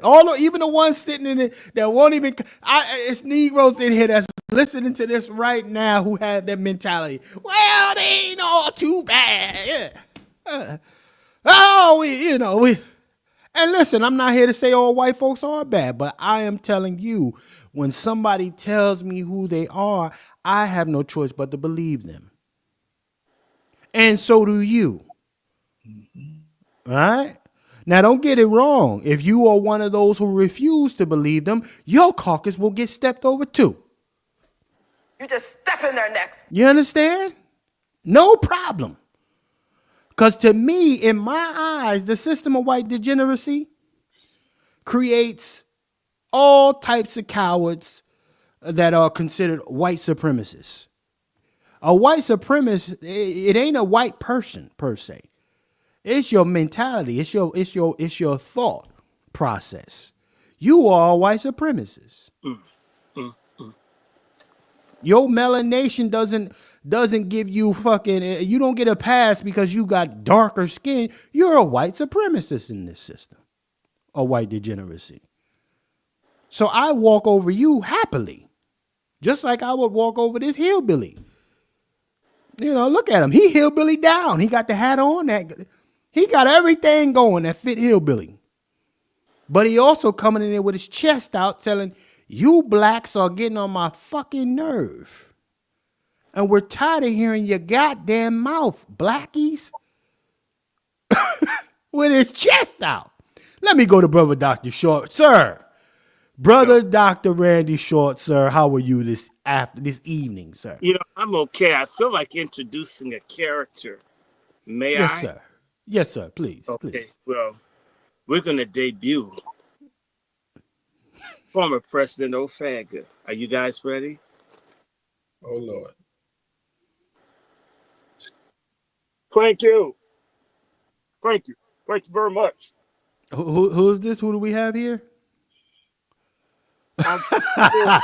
Welcome, sir. I just want to say, in the words of President Clinton, I did not have sex with that man. I didn't do it. And I understand why the white people are mad. They're mad because blacks aren't any good. Look at what happened. They didn't vote. Trump's in right now. They're mad, but it's their fault. So white fatigue is really due to low black voter turnout. It's our fault. Suck it up. Come on. Come on. And I may break up with Michelle, but we have a lot of things in common. We both have X chromosomes. We'll always be together. Whew. That felt great. Now look. Yes, sir. Yes, sir. They'll always be together. They do have X chromosomes. I mean Y chromosomes. Well, they have X too, but but the Y chromosome really matters. Look, I'm with you, Chef. I'm with Lone Wolf. I'm even with the racist that spoke. If people don't like you, they don't like you. I mean, if you've got a shrimp or a peanut allergy, right? You're not going to want to hang out at Arthur Treacher's, and you don't want to eat a Snickers bar. What will it take? So, in reality, white and black people have to relearn each other in America every so many decades. White folks have to go out and kill a bunch of stupid ass black people that are unsuspecting. For black folks to say they don't like us, as if slavery was this big, wonderful welcoming committee where they were giving us like watermelon calabashes and shit when we came off, or when they were raiding Indian villages and all, and they were giving us squash and cucumbers and such. I mean, come on. Hatred, intolerance, and bigotry, or like Jim Crow was the welcome where they gave people fried chicken and sweet potato pie. I mean, look, if you're not at this late date going to acknowledge the society as it is, how it is, why it is, well, then again, we should use fuafo. Fua uafo, which means fuck around unconscious and find out. Right. If you want to be the dumbass black person, just gotta screw every white girl that's missing front teeth. You just have to do this, and nobody's blood, not your ancestors, not even saintly old Dr. King on the balcony taking a slug for your black ass, or Malcolm X getting a slug from Coons, Crescent Coons. If none of that means anything to you, then good. So back to what Brother One always tells us, be prepared to walk over the carcasses of incredibly stupid, lazy, wasteful people who don't have black culture, but they have coon subculture. Then those people are basically plantation boule, collateral damage. And so if you need to get shot in the head, you've got to move to the furthest suburb where there's nobody black. In fact, it's like a neighborhood. Kill all niggas USA. And people say, what a nice town. Well, they have such a charming name. And you've got to live out there? Fuck you. Enjoy. And I'm not saying segregate anything, or I'm just saying you pick the craziest place. Like, you've just got to. I want to live somewhere that's uncomplicated. Let's move to Idaho. If you've got to live in Boise, Idaho, if you must go, please go in the name of God, and please don't bring your dusty, ignorant, black behind back. Stay away. Don't come. I mean, people have the right to live around who they wish to live around. Why are people trying to force themselves on other people? It's dumb. Now, my issue is, it's real simple.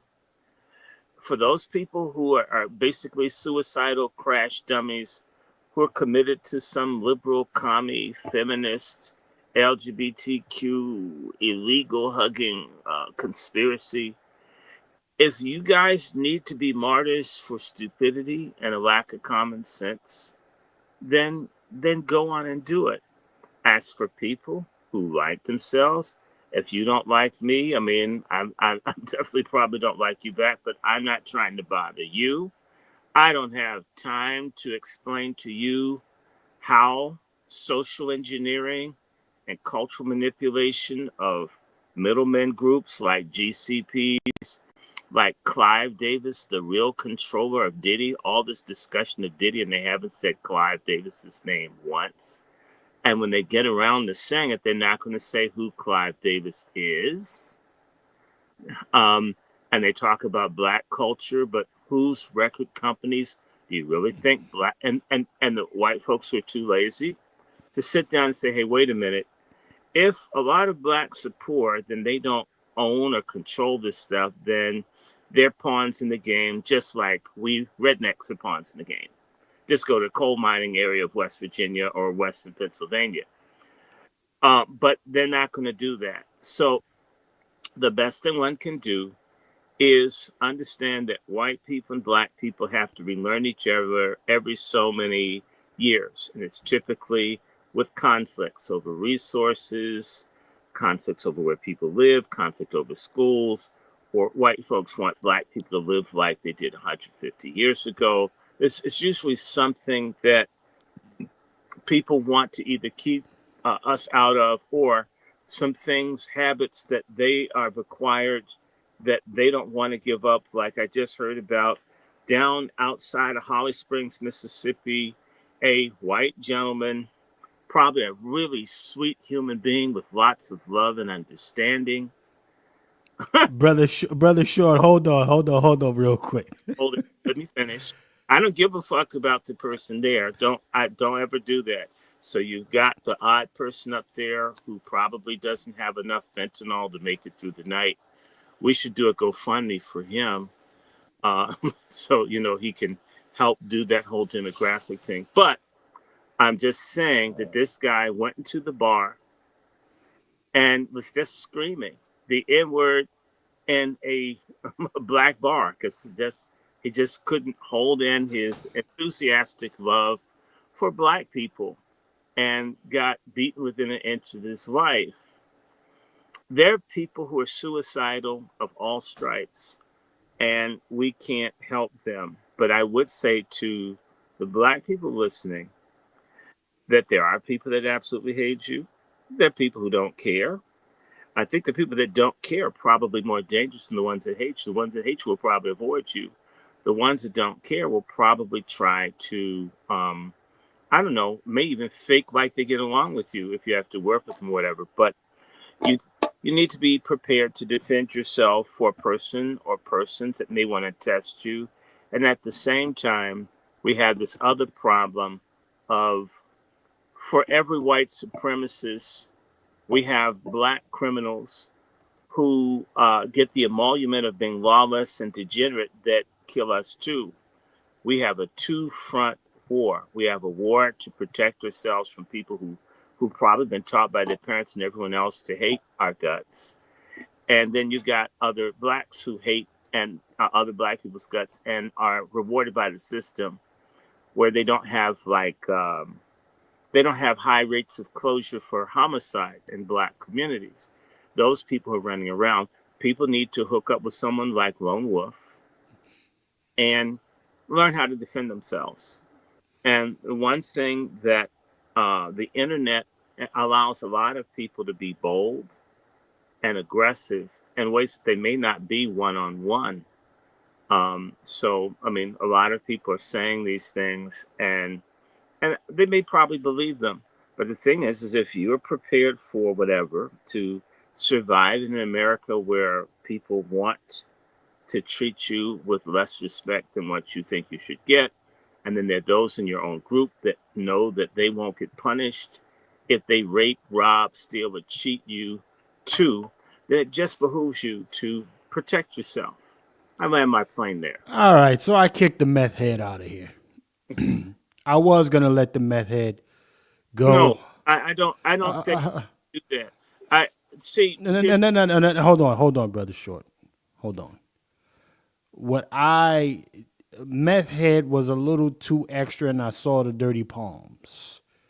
So that's Dusty. That's a crackhead.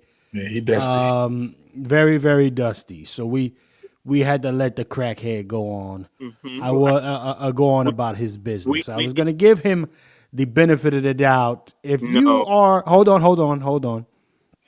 If you are a, if you're a civilized other, then you can come on to the panel and have the conversation.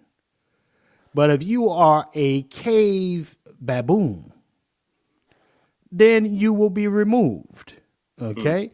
Have some patience about yourself. Everybody's going to be able to speak. Okay? And if you can't and you resort into meth fucking outbursts, because that's what he was freaking out. He had a meth lapse. You got to get the fuck off the panel. Okay? That was some werewolf behavior. He was transforming. He was transforming right in front of us. I know a wolf when I see one. Oh shit! What I was? I'm a lone wolf. I know a wolf when I see one. Again, wolf behavior. We need to have a GoFundMe for him to get all the fentanyl that he needs. Right. He wouldn't appreciate it. Yeah, I mean, if he had sat there like a patient human being, and he would have had his time. But listen, I don't have patience. Now you're doing a little too much extra, and I saw your palms getting black. He turned into a full crackhead. I know what they look like. Get off the panel. He was butt naked. He was on some people under the stairs shit. He looked crazy. Yeah. Well, if he represents the caliber of folk who want some kind of conflict, I mean, they're going to probably take him out for insubordination in the ranks. I mean, there are tens of millions of people on substances. So when you hear that people are having black fatigue, I'm thinking that some of this fatigue is projection. Yeah. You have to understand part of why we have such an issue with opioids and the opioid deaths, which are disproportionately, up until relatively recent times. Of course, there's some stupid black imitators who are dead to us anyway. So, bye. But the white gentlemen make up a disproportionate number of people who are overdosing because it's just hard, I guess, being a white male in America. I mean, being worshipped all the time. It's sort of like a rock star that gets too much love. They go nuts. And people who are constantly being told you're the master of the universe and you're this, you're that, and the other, and you've got enough erectile dysfunction to be Germany. Let's real quick. My chat, my moderators, get Friction Hitch up out of the chat. I want him all the way out of here. Okay. Yeah, he listen. Go ahead and smoke your shit somewhere else right now. I try to be civilized with you. Don't bring the crack addict stuff this way. My moderators, do me a favor and get him the fuck out of here. Okay. Go ahead, brother Dr. Short, sir. So all I was saying is it's real simple. It's a lot of this is projection. People who don't have jobs. You mean to tell me a black homeless vet is the one that outsourced your stuff to China, to Mexico, to Indonesia, to Vietnam? I mean, you really think it's someone black on Snap or whatever? In reality, black fatigue is white people not being able to be angry with wealthy, powerful white people because they've been told if you just hate black people enough, you'll get there. And it hasn't happened. I'm in the Klan, I'm in the militia, I'm marching around, I'm going to the rifle range. I'm doing all these things. I'm paying my taxes and whatever, Christian identity sector, whatever these people need to do to earn their bones to be this artificial category called whites. I'm exaggerating, but I'm just saying. And to not get the equity out of being white in America, I could see why they met. So they're blaming black people, but it's sort of like a conversation I had, 30 years ago with the Grand Dragon of the Christian Knights of the South Carolina Ku Klux Klan. His name is Michael Burton. And I asked Michael, who black owns the businesses, stores, housing, who black has any say over your destiny? Who black has ever done anything to you, really? You know what happened? This Klansman had to drop his head. Nobody black did anything to him. Everybody causing him misery was white. All of the people that had him unhappy, the people that evicted him, the people that didn't give him jobs, were white people. But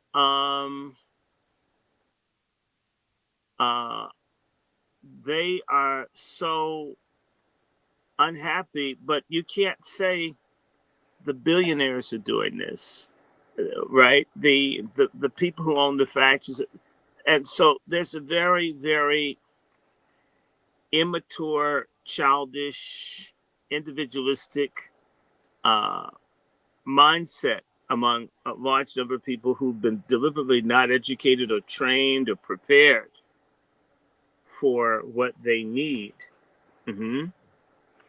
They don't know how to analyze reality, and they've deliberately not been informed because black people being the scapegoat for all the problems. We serve lots of functions in this society. We serve the function of being being the scapegoat, the blame, the national joke, the people who can't get together, the ones who can't do this, the ones who can't do that, the ones who are failures, the one everyone's better than. But telling someone white that all the time, and you see some successful black people, this really bothers some people. Wait a minute. I just saw a black person drive by in a Tesla. And I'm driving a Corona from 2010. How can this be? Right? And well, maybe he's a drug dealer. No, he has a job. Right? And then the next thing they know, they see someone on TV protesting or complaining about injustice, and they just saw a black person with a Tesla, and they've got that old Corolla.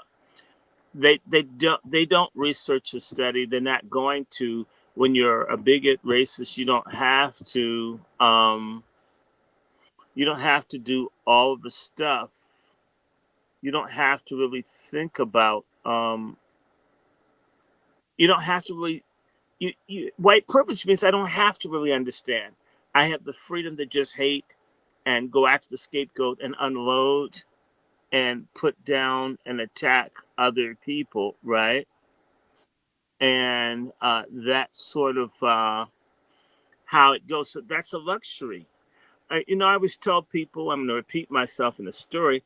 In 72? Wow, that's a long time ago. But about 53 years ago, we were at Christmas. Some white kids were destroying our toys in our yard. And we caught them. It's Christmas Day. The reason they were doing it is that they were mad. They didn't get any toys for Christmas, but their parents had explained to them, we had a rough year, but we didn't. And so you're not going to get any toys. But you know what? You still have a great life. Nigger kids never get toys for Christmas. And these kids are walking around Christmas Day and they see us with toys, and they were angry with us. They attacked us. They were unapologetic. It's as if we did so. And we were accused of trying to make their parents out to be liars. We simply got toys to humiliate their parents instead of owning up to the fact that your mother and your dad are damn liars. And they failed economically to provide for you for Christmas. But it was easier to say black folks had someone give them toys to make our parents look bad. Let's punish them. So a lot of this white fatigue is defensiveness. How do we deflect? How do we blame the national scapegoat for our failure in our own lives, for our inability to achieve the American dream with white skin?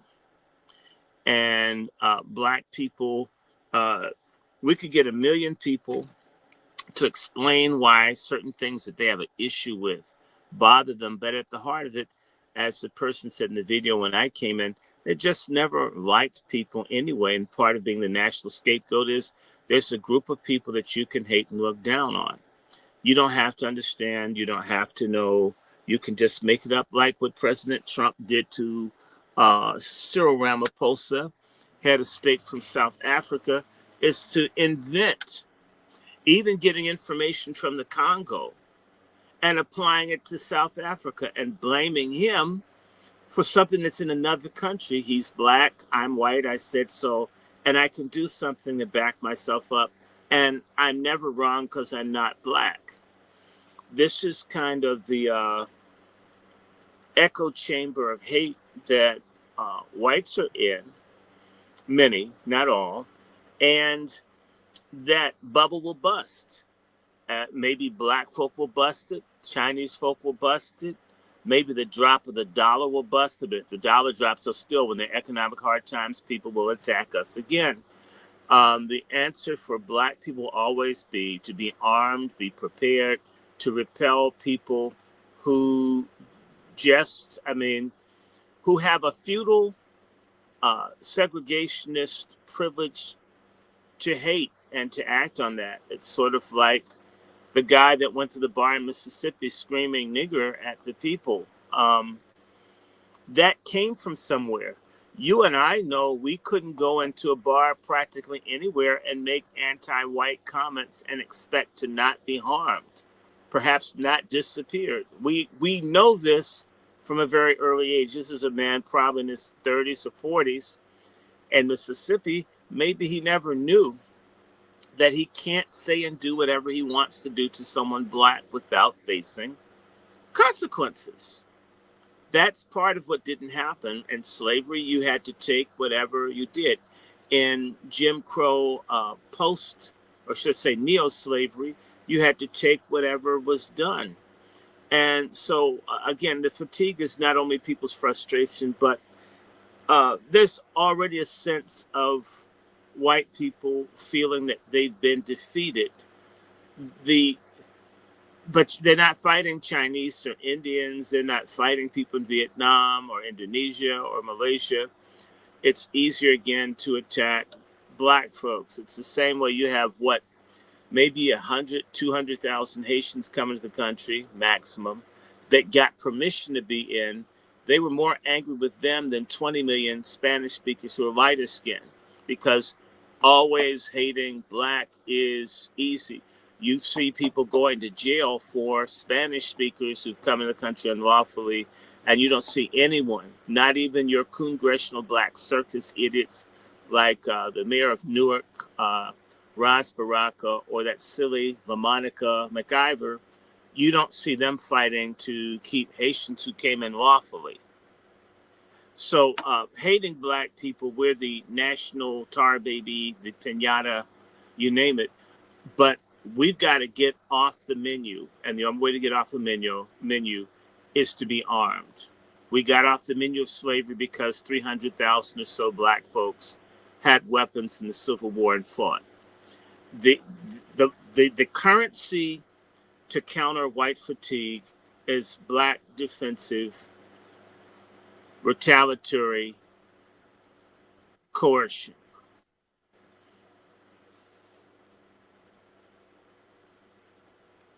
Facts. That's a wolf. That's a wolf alley-oop. But hey, brother Wolf, we've been talking this shit for what, almost 2 years now? Going on 2 years. How many people are that tuned into these programs have reached out to you, sir? A couple, but not the numbers it should be. Again, Yeah. this is not a popular topic. Right. I've said it before and I said it again. Historians and teachers have hijacked the Black experience. We don't talk about self-defense because if we hold our peace and let the Lord fight our battle, victory will be ours. And but that's not how white folks do. They lead with what nuclear weapons they got at their disposal, an army that can take out anybody in the world, and then they one nation under God. So they're one nation under the nuclear bomb first. Okay. In the military. Yeah. So and we have to learn how to fight, or just to be on the safe side, have something at your disposal so you can protect yourself and your family, and your friends, and your neighborhood, your community, your city, your state, and I'll say the nation last, because before it get there, you got to defend yourself and your family and your friends first. Period. Well, I'll say this. Let me get the hillbilly. Shout out to my brother Next Level. Everybody else that just came in, man. Check that. Shout out to this hillbilly though. Shout out to Next Level. He was the co-host on that panel with Brother Freezy. White boy. Shout out to this white boy, man.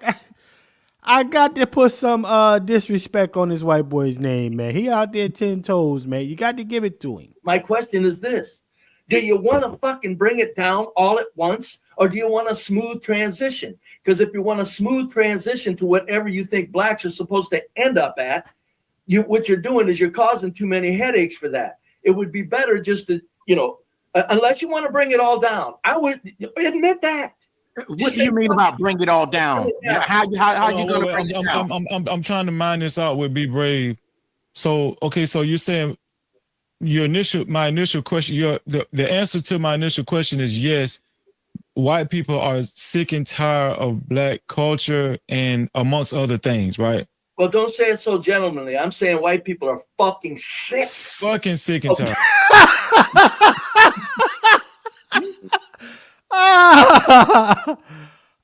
We got this. Listen, man. Let me say this before I go to this dude. Sir, not a racist garbage. I'm talking to you now. Before I let you on the panel, make sure you have some decorum about yourself. Okay? If you don't, I'll throw you the hell out of here. Okay? Now, I'm going to let you up. Let's see what you got to say about this subject matter. You got the floor, sir. Do you concur with the white boy? Not a racist garbage. You have the floor, sir. I can still hear someone speaking over me. Maybe it's a technological issue because I live up here on my goddamn mountain and I've got sick and tired of your fucking society because it's absolute garbage. It's full of racist nonsense. It's always been racist nonsense and it will continue to be racist nonsense until y'all knock it off. And it's mostly white people who look like me. It's mostly their fucking fault. I'll agree with you on that. It is their fault.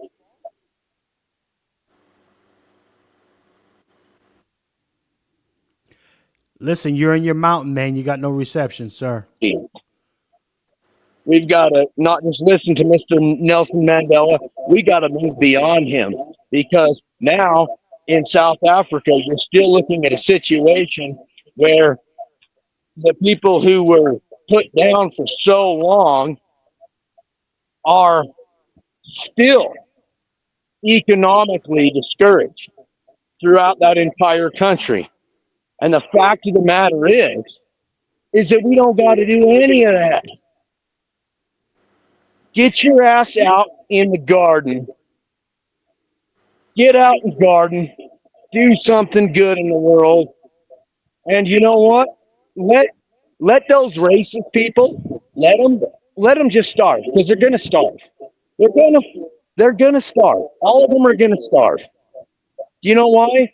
Because the only thing that they have the only thing that they're standing on is this idea that they can put other people down and do no work and prop themselves up.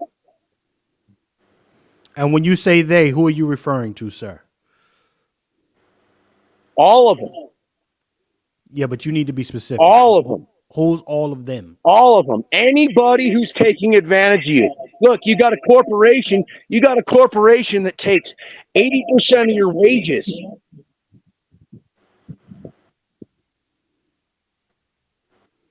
Well, let me ask you something.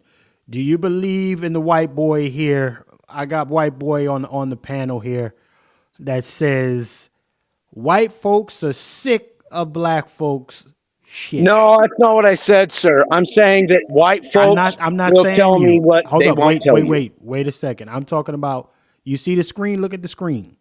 There's another white boy. He said that, not you. Okay, I'm not very good at internet. I apologize, sir. I'm asking you, do you agree with his sentiment that white folks are sick of black folks complaining? I can tell you that I don't agree with this sentiment, but I hear it constantly, and it fucking pisses me off. Really, Eli? So what have you heard in your travels? What have you heard? What have I heard? Yeah, break it down. You guys think you've heard racist stuff thrown at you? You haven't heard the half of it. You know why you haven't heard it? You haven't heard it because they think that you're against them. They only say it to you when they feel confident. They say it to me all the time. So again, sir, what do they say to you? That's what I want to know. Tell me.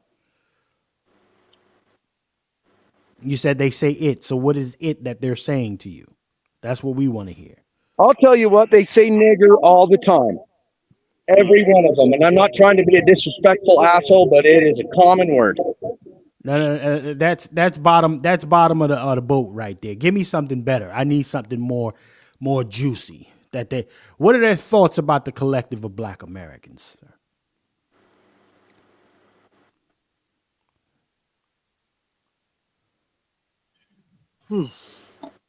Can't hear you. Can you hear me? You're breaking up in your mountain. I'm sorry, friends, but I can't follow this many voices at once.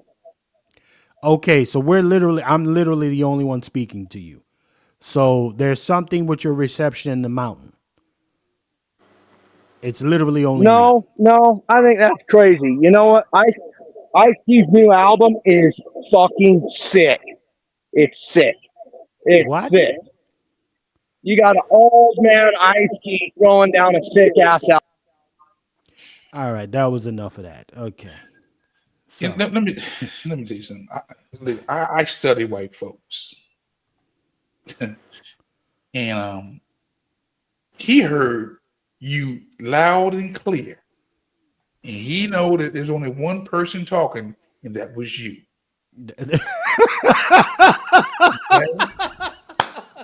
You know that. So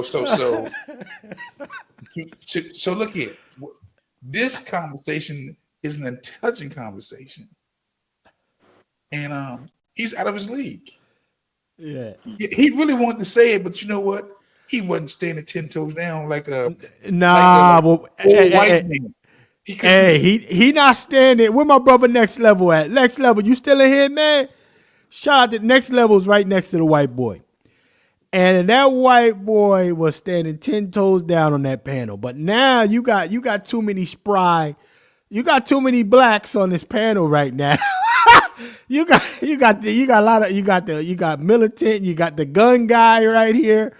He knew, Wolf, he knew the energy. He felt the energy, and it was like, I'm not going, this might not be the one. This may not be the panel to test that shit. When he was his best energy was when he was muted and he was acting like a damn fool. Like a damn fool. That's what he really wanted. He really wanted that, but he knew it was muted.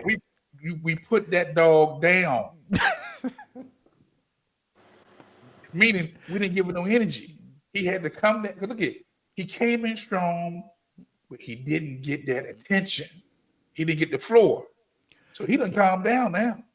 Hey, and we look, watch this. I tried to give him the flow. But when you start dealing, see, this is a Black America that's still with us in here. Let's get something understood. When you dealing with these passive aggressive KVs, and again for those hit dog holler, all right, and if it don't apply, let it fly. But when you deal with one like this, and you go head up, and you talk to them direct, they start scattering. They start hockey pucking and skip to Malooing on niggas. I was dealing with him direct. I wasn't even letting him go around nothing. And I'm hearing too many voices. Sure you are. You're hearing a voice of a Negro that's not afraid of you. But he's hearing fentanyl and meth, and tobacco and weed and mushrooms and Right. and also hearing interracial porn. I mean, that's the problem. Okay. And this is why I was saying to you, white fatigue is white people looking in the mirror. They see a nigger, and it's our fault. I mean, it's not our mirror, it's not our house, it's not our face, and they're still mad. This is part of what white privilege and all this allows them to blame Black people for their own issues. This is why the white South Africans are leaving, coming here. They couldn't cut it with everything skewed in their favor. Need to find some place where they can get more equity out of not being Black. And by the way, the diminishing returns for being white throughout the world, unless you're in the billionaire class. Well, Doc, watch this. The white South Africans are a reflection of the greater population in America, whites, because sure they are. That's why they want them here. Yeah, they're a reflection, meaning they're not look at Black folks take nothing to make something all the time. We're always just taking nothing and making miracles. They are not, as a collective, progressing like we think they are. That's why they outsource everything. When you outsourcing the whole country, the whole nation, that means you're not even creative no more. But they're not creative, and they don't want anyone else to create. That and if they create something, then they destroy it. The same way they're talking about Black culture. Like I said, I mean, they're cowards. I just had to write someone in Twitter, and someone wrote that that Jesus was white, and I just said to the person, "Thanks, Lucifer," and basically everything's white: Jesus, Jews, and bowel movement. It's sort of the mindset that this is. I know there's some Black scholar that was talking. I think it had been Amy Wilson that talked about menticide. Hold on, brother Short. Hey, Q, you got it queued up. This is a sick Negro. You gotta have it queued up when Dr. Short say shit like that, man. I ain't got it queued. Go ahead, brother Dr. Short. Shit. I missed my moment. Everything is, they're constantly trying to resuscitate a eviscerated ego. Dr. Short, you said everything is white? Yes, everything's white. I get it. No one Black. It's so. I mean, This is a sick Negro.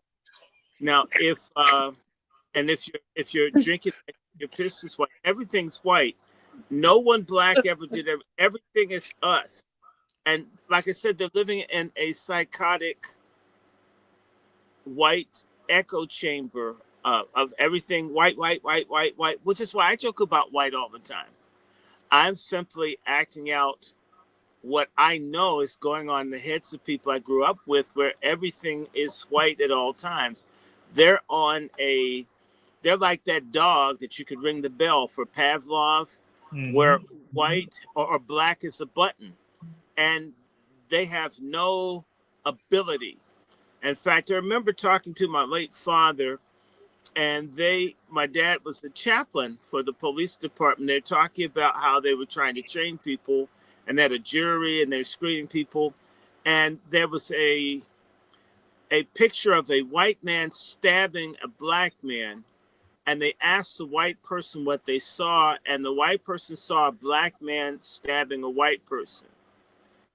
They had or a black can't be victimized or attacked. A white can't be bad. Only blacks are bad. And they refashion reality around their sickness, their psychopathy. Okay? Sort of like the guy that goes into an all-black bar screaming nigger in Mississippi. I'm just thinking, there's no way that he didn't sense that that could be a problem. But because of this mindset, no one would dare have any dignity because he's white and he thought so.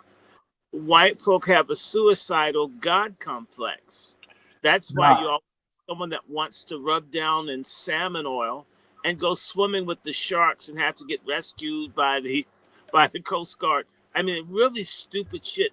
Want to go mountain climbing with ice skates on and shit, and then they get lost or stuck out somewhere, or want to go they want to go hiking in the middle of the Mojave Desert with no water or sunshades or a hat. I mean, when you normally hear about these people that they have to find, they almost always, almost 100% white people doing incredibly stupid, suicidal things that they don't have to do. And they know someone will come and rescue me in the wrong, wasting tens of thousands of public dollars as much as they bitch about someone getting a free school lunch. Because white, right? And it's interesting. Have you ever been driving and seen a white person walk through the traffic like no one would dare hit me? I'm white. I mean, I got taught one of the first things is to always pay attention across the street. Someone will run your ass over, even when you're a child, to expect the world to be cruel because of who you are. Don't be surprised. Don't hate everyone, but understand that people that don't like you. For them, it's sort of like everyone should favor me. All of this should go my way. Me, I, white. And anything that tampers with that, it's bad. So in reality, a large number of white people are like spoiled children that have never been disciplined. The way that Donald Trump was acting with Cyril Ramaphosa. Cyril Ramaphosa is a corrupt piece of shit, by the way. But he wasn't wrong yesterday. He's corrupt. He doesn't care about the starving black South Africans. But he's correct that white farmers aren't the victims of genocide. Donald Trump acted like a juvenile, a baby. And all the nations and leaders of the world in Europe look and see immature 2-year-old behavior from a person that has nukes, that's a billionaire. And a lot of them marvel. And in fact, what Trump is the apex of white privilege, that you can carry on and act like. And so it's Elon Musk, South Africa, another country that just invests in people because they're not black. How you get these weird characters. Stephen Miller, the little crusty, greasy, vicious, bald-headed Jew who works with Trump. You get these people, they are created because white supremacy and doesn't necessarily bring out people. In fact, people figure everything out when they're 3 and 4 and 5, when they learn about race. Basically, they get the magic words. You're better than everyone else. Everyone else is dirt beneath your feet. You're basically like a deity because you're not brown. And everyone that's not, kind of pasty, white looking, that they're trash and they don't know anything. And your lie is greater than their truth. When you give someone all of that, it's very difficult. It's sort of like telling people to wait in the line. Have you ever been taking an airplane or something and people are told to line up and you have white Americans who refuse to get in line because they're white. And by the way, if they have money, they're accommodated breaking all of the rules. There's no rule that applies to them because of their caste. It doesn't make a person have high character or maturity. In fact, it retards it. And you can see that in plantation slavery with people making babies, and you can sell the baby off if it's black, or you can deny it.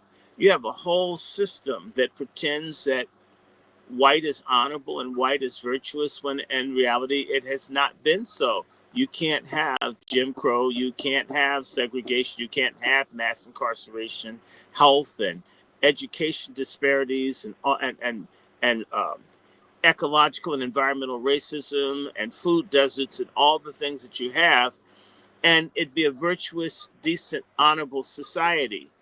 And yet the psychopathy of the nation is to proclaim we're the greatest, we're going to be great again, blah, blah, blah, even though that's not happening.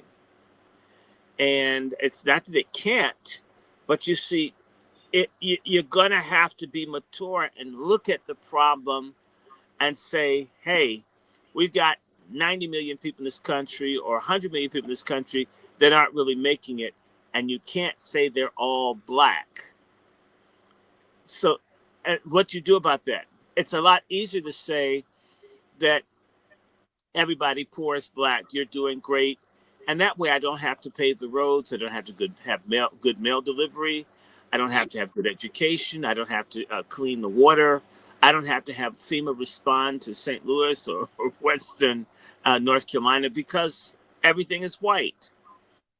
And so until something, and I think it may happen with the current administration, that when we go into hurricane season, which is not that far away, can you imagine all the people that are going to get destroyed because FEMA and all this stuff has been eviscerated by these stupid ass homoerotic guys in Doge that just destroy everything because they're young, white, and they say so, and they hate other people. You're beginning to see rumblings across the country where people who now realize that they're not going to be able to get Medicaid or Medicare or other things because they were stupid.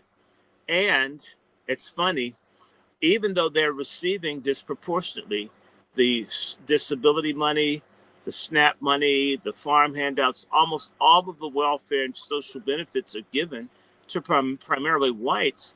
They imagine that they don't get any of it, and blacks are hoarding it all and hating white people as white people give all their tax money to black people, when in reality, black people have been giving tax subsidies to white people to arm themselves, to kill, discriminate, and mistreat us. That's not real for them. And because of that echo chamber, white is good, white is perfect, white is healthy, white is wholesome, black is bad, black is no good, blacks are the enemies, blacks have done this.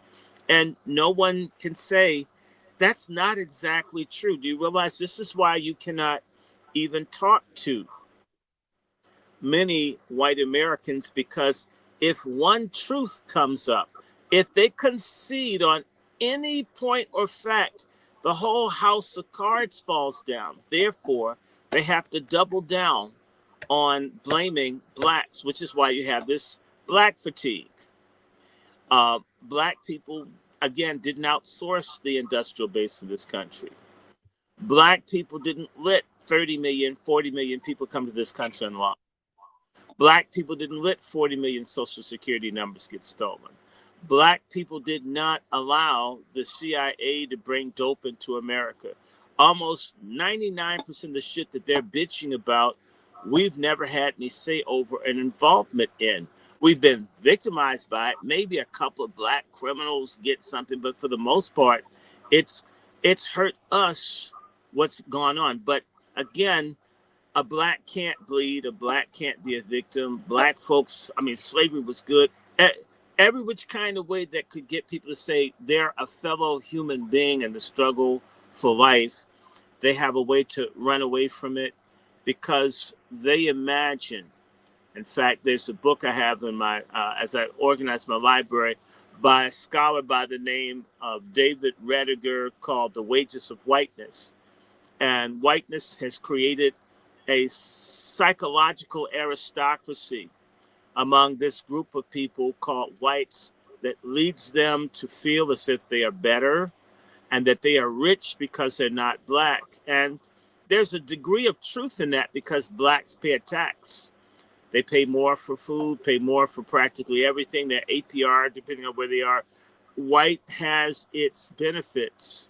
So in order to get that wage, they have to be loyal. All you have to do to lose your white card is tell a little bit of truth, like that idiot who leaked the stuff. What's this guy's name? The gentleman that gave the information, Seth Rich, the one that gave the information on the Democrats, and they killed his ass about a mile from where I live. And I happened to be out that night. He got killed on the street I used to live on. All you have to do is halfway tell the truth, start thinking, and you can lose whiteness. Whiteness is a status. It isn't racial.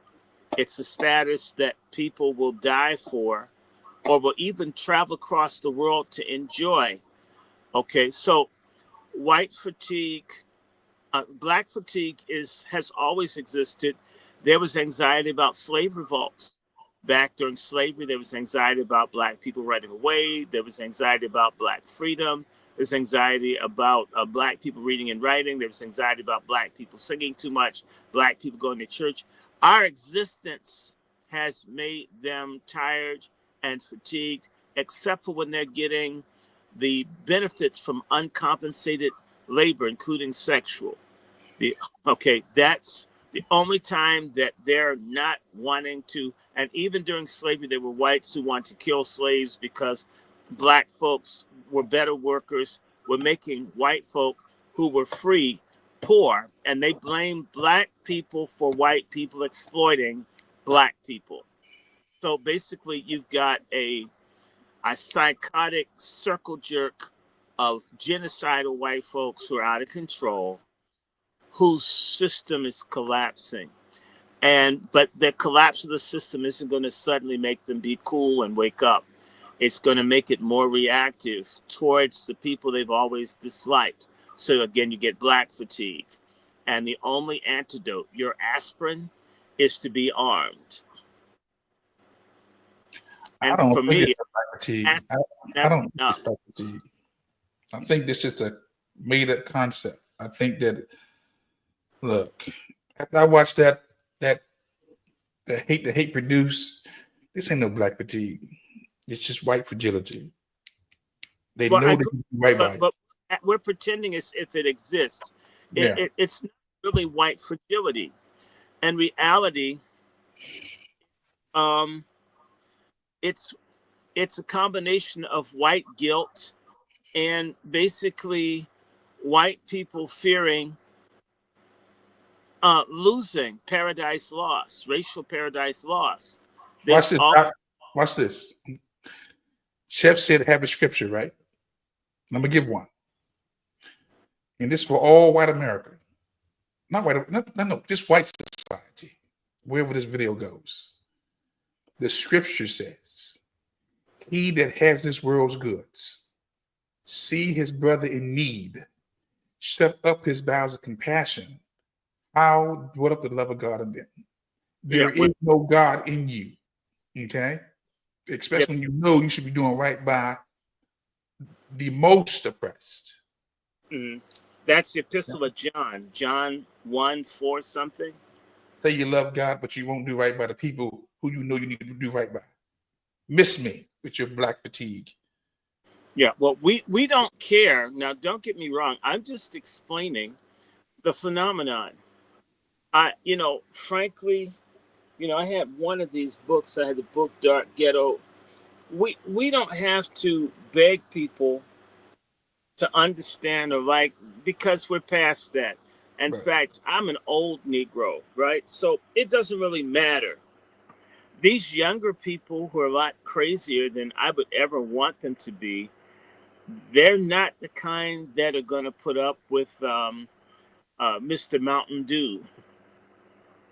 In fact, who would drink a soft drink that's named for piss? I mean, that's what Mountain Dew is, in case I didn't know. Mountain Dew is urine. Who would, in fact, they made a soft drink that would make people's teeth fall out that's named for urine and Mountain Dew. In case I don't know that, I mean, I'm a Southerner. Mountain Dew is another word for urine. So the Mountain Dew, they basically made a soda for poor whites.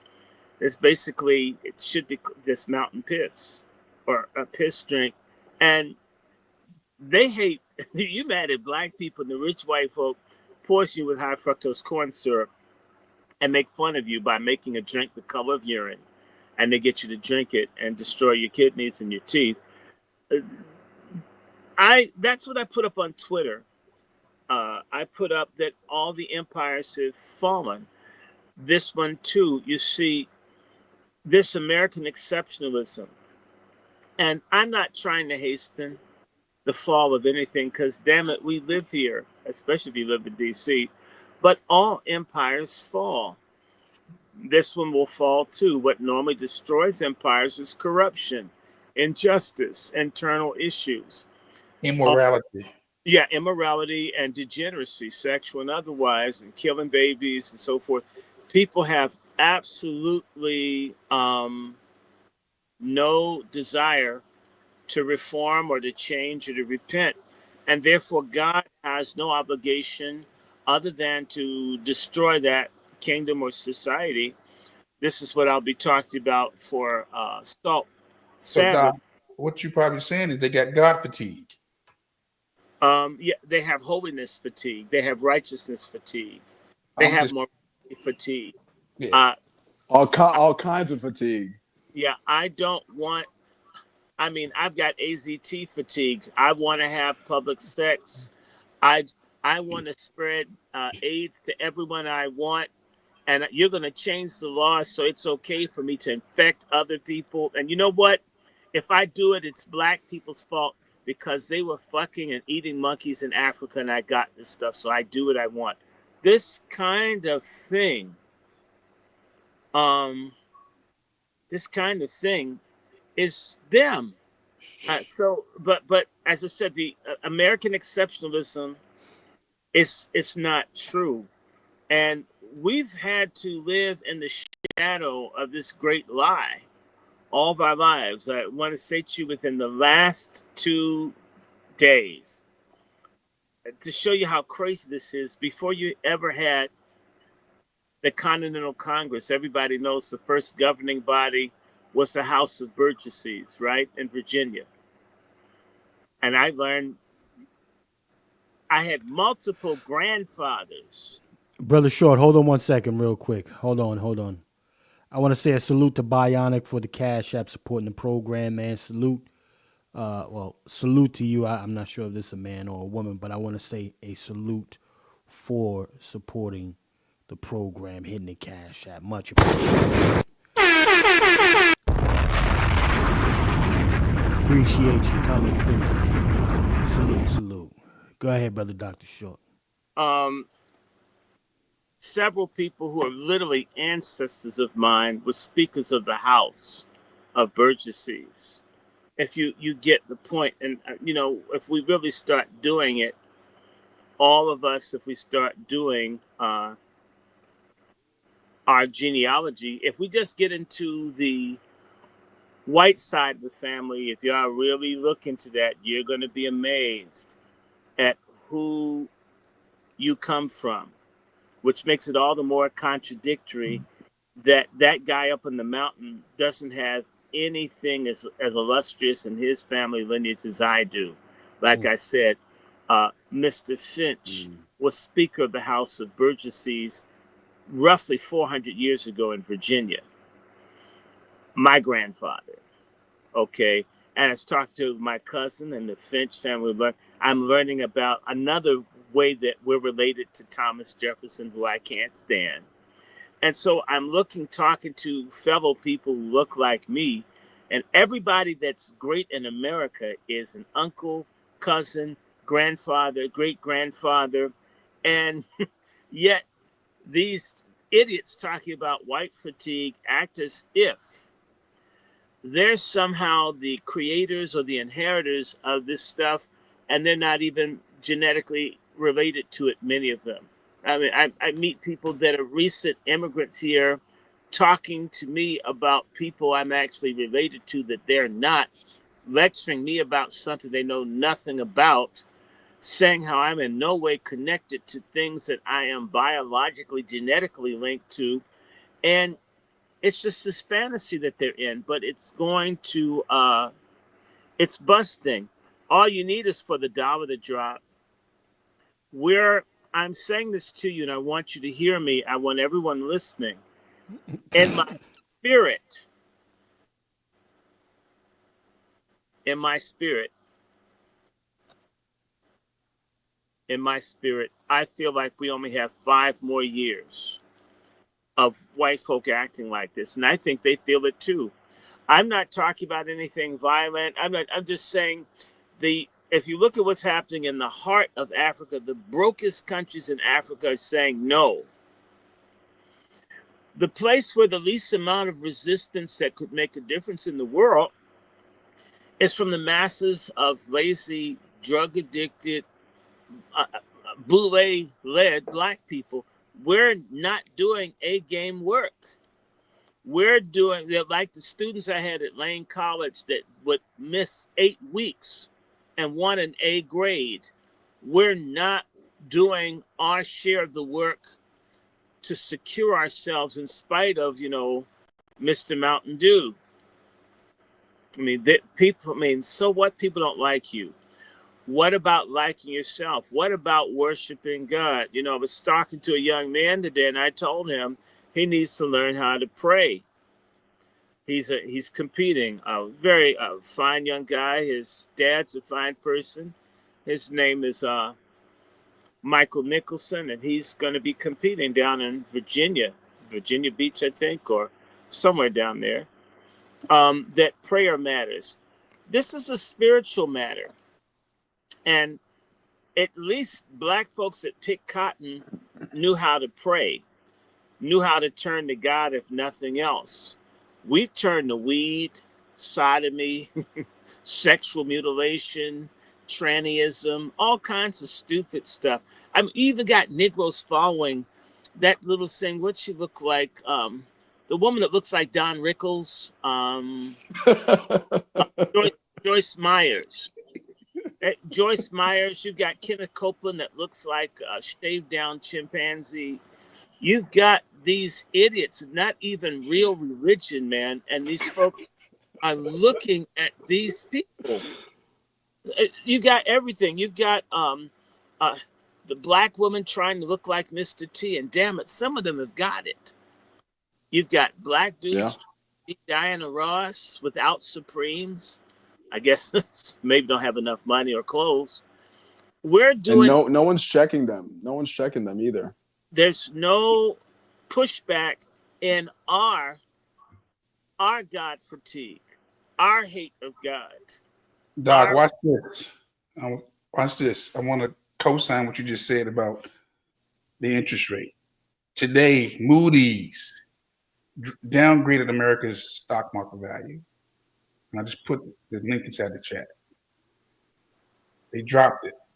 That's going to affect the whole stock market. If it collapsed, we're done. No, we're not done. The system's done. White folks are done. The system. Well, I got money in it too. Yeah. Maybe you need to take it out. I took some out today. Let's really be clear about that. You need to do it now. Take all of them. I took some out Yo, today. nigga, talking to you. You need to do an economic coitus interruptus. Pull that shit out. Pull it out. I mean, but you don't hear that story. You don't hear people talking about that. Well, you're not, because you know what? They're talking about white fatigue. You know what? Again, I told you, Black people are being angry with Black people is a way for the rich whites to steal the money from the poor whites and lie about everything. By the time the white folk realize they've been ripped off through Bitcoin and everything else, they'll be too busy hating black people over stuff black folks don't want to do, have never done to white people. And they'll be just as broke. But you have to understand, they fear them. Why? For all this talk about how violent black people are, and there's some violent, no good black people that the police don't even check, don't want to check them because they're used as low intensity warfare to keep black communities in chaos. All right, so watch this now. Oh, hold it. Let me finish.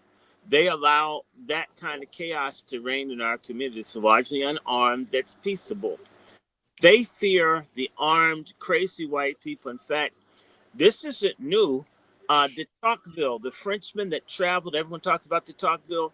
And de Tocqueville, remember, one thing in particular about America, he's saying no country's going to be able to invade the United States because all these damn white people are crazy everywhere with guns. The British Army couldn't have held America even if the French hadn't done what they did, because they were getting the shit shot out of them by an armed population in upstate New York. The biggest problem they had was that they had lots of stupid, immature people. I mean, the best general they had was Benedict Arnold. Do y'all know the American Revolution could have ended in 1778? But General Gates, if I'm correct, didn't want to really fight. I think he's the right one. I got the right name. So they could have taken them out. Why? There were so many people with guns shooting at the British. I mean, the guys surrendered. Saratoga and Benning, I mean, they got their asses beat in Saratoga because the white, and by the way, the best fighters at Saratoga, they won't tell you, were black soldiers. Benedict Arnold was leading an army that was a third black that almost took out the British Army, right? You had a country full of violent people who were psychos with guns. And the closest that this country had to a revolution up until the Civil War was the Whiskey Rebellion, where, I mean, it's interesting. They had to get, like, George Washington had to get 17,000 folks to go and be prepared to shoot up people in Pennsylvania that didn't want to pay tax on their moonshine.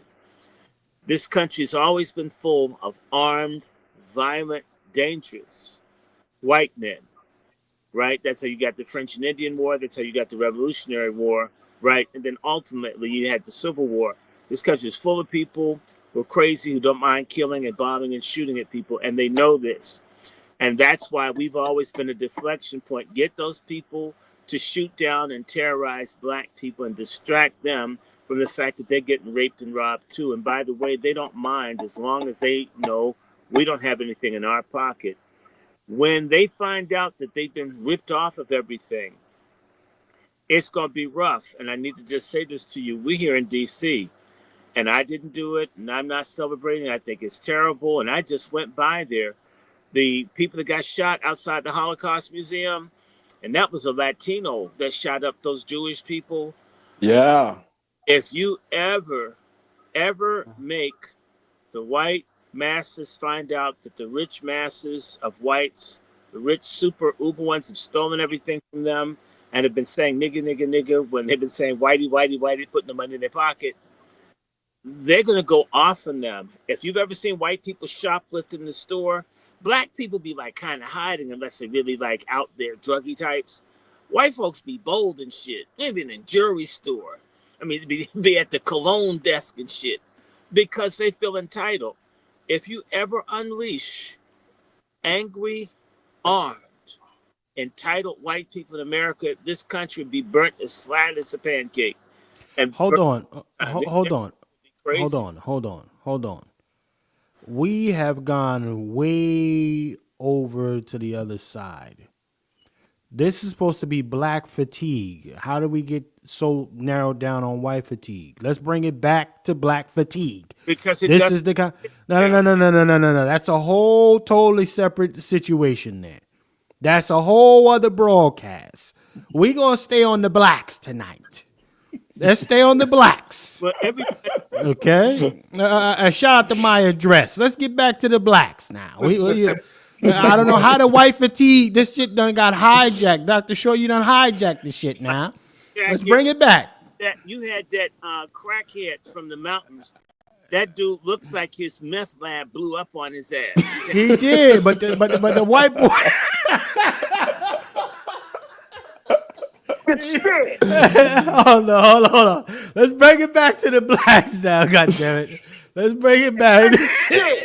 That shit is accurate as hell, though. It did look like it looked like the lab blew up on him. That's accurate as fuck. Look, I'm gonna say this. I think I'm gonna refer back to. I think everybody should watch the hate produced. It's only 66 years old.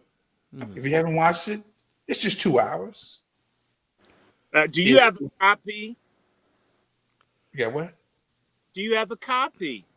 Oh, I put it inside the chat. Why don't you finish that? I haven't seen it in a long time. So I'm saying black fatigue is rooted in the hate produced.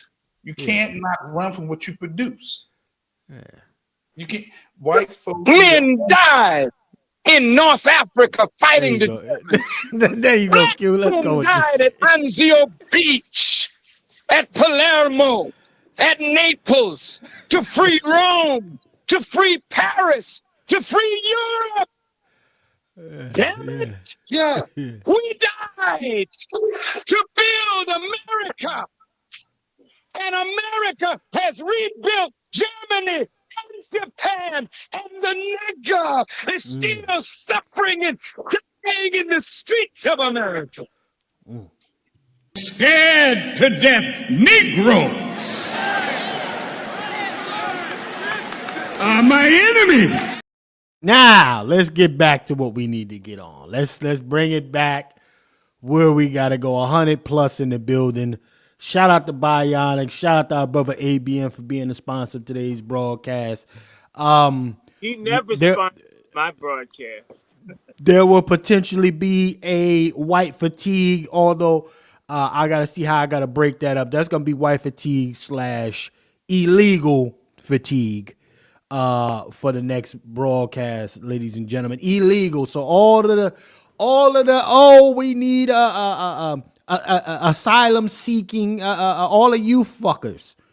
That's gonna be the broadcast for you asylum seeking lovers. Okay, yeah, that's gonna be the broadcast for you. Who's gonna pick those vegetable ass folks? That's gonna be the broadcast for you. All right. So now let's get back onto this black fatigue. But I got Brother Black Laren in here and I got Brother ABM in here. Brother Black Laren, sir. Let's try to bring it on the black fatigue. We'll give you your white fatigue probably Saturday or Sunday. Talk to me about black fatigue, sir. If you had to put it in a subcategory under that black fatigue umbrella, what would it be for you, sir? For us, it's a psyop. For white folks, it's like the normal everyday thing for them. I think this is just another thing to really distract us and have us on another tangent, have us feeling victimized, have us getting angry, have us getting emotional. But ultimately, I mean, we've already known that white folks carry black fatigue. I mean, that's nothing new. But going off what Dr. Short was saying, I think they see the fall and they're like, damn, we got to blame you niggers. Negro, please. They're Did like, somebody tell you this was an all-white party? They're ready. This jigaboo away from me. They're like, you motherfuckers, you niggas. Like, let's get the topic back to y'all, because like the stuff that's happening in white society is not going well. So like, you niggas, let's Negro, get the topic please. back on y'all. So it's just Did another somebody tell you this psyop. was an all-white party? Huh? Q, stupid. Q, you a damn fool, Q. Hey, listen, goddamn it. Listen, let me say this, man. Listen, the white apologist, okay? The all white folks ain't bad crew. And you know, I know some good white folk, as you folks are the fucking problem. Okay? Good white, you ain't got to tell white folks that you know some good white folks. Just know that there's some good white folks that exist. But And the white you folks know the good white folks too. They know and and they keep them over there. that part, brother Black Lynn. You know, they're like, yeah, like they're over Keep those good white folks away from those Negroes. Yeah. Keep them away, because they might do some shit. Everybody can bring up a John Brown. I don't know not one Negro that won't name drop John Brown whenever they get a chance to say some shit. Okay? That's the first thing a Negro will pull out the bag. John Brown. John was out there with us. Yeah, all right, nigga, sit down. All right. So again, you know, if you're a white devil, then it applies to you. But if it don't, then let it fly. You understand? Let me go to my brother ABM. Brother ABM, man. Listen, brother ABM said celebrity has had Black America in the chokehold. Okay, and he despises a bunch of Negroes who love the celebrity worship. Okay, I have to second that, but we're gonna go. I'll raise brother ABM, and I'll say the black politician. Okay, yeah, they can be categorized as a celebrity. But I'm gonna go right into the politics. Obama, the first black. Let's go right to that. That first black bullshit. Thank you. Yeah. Obama, you piece of shit.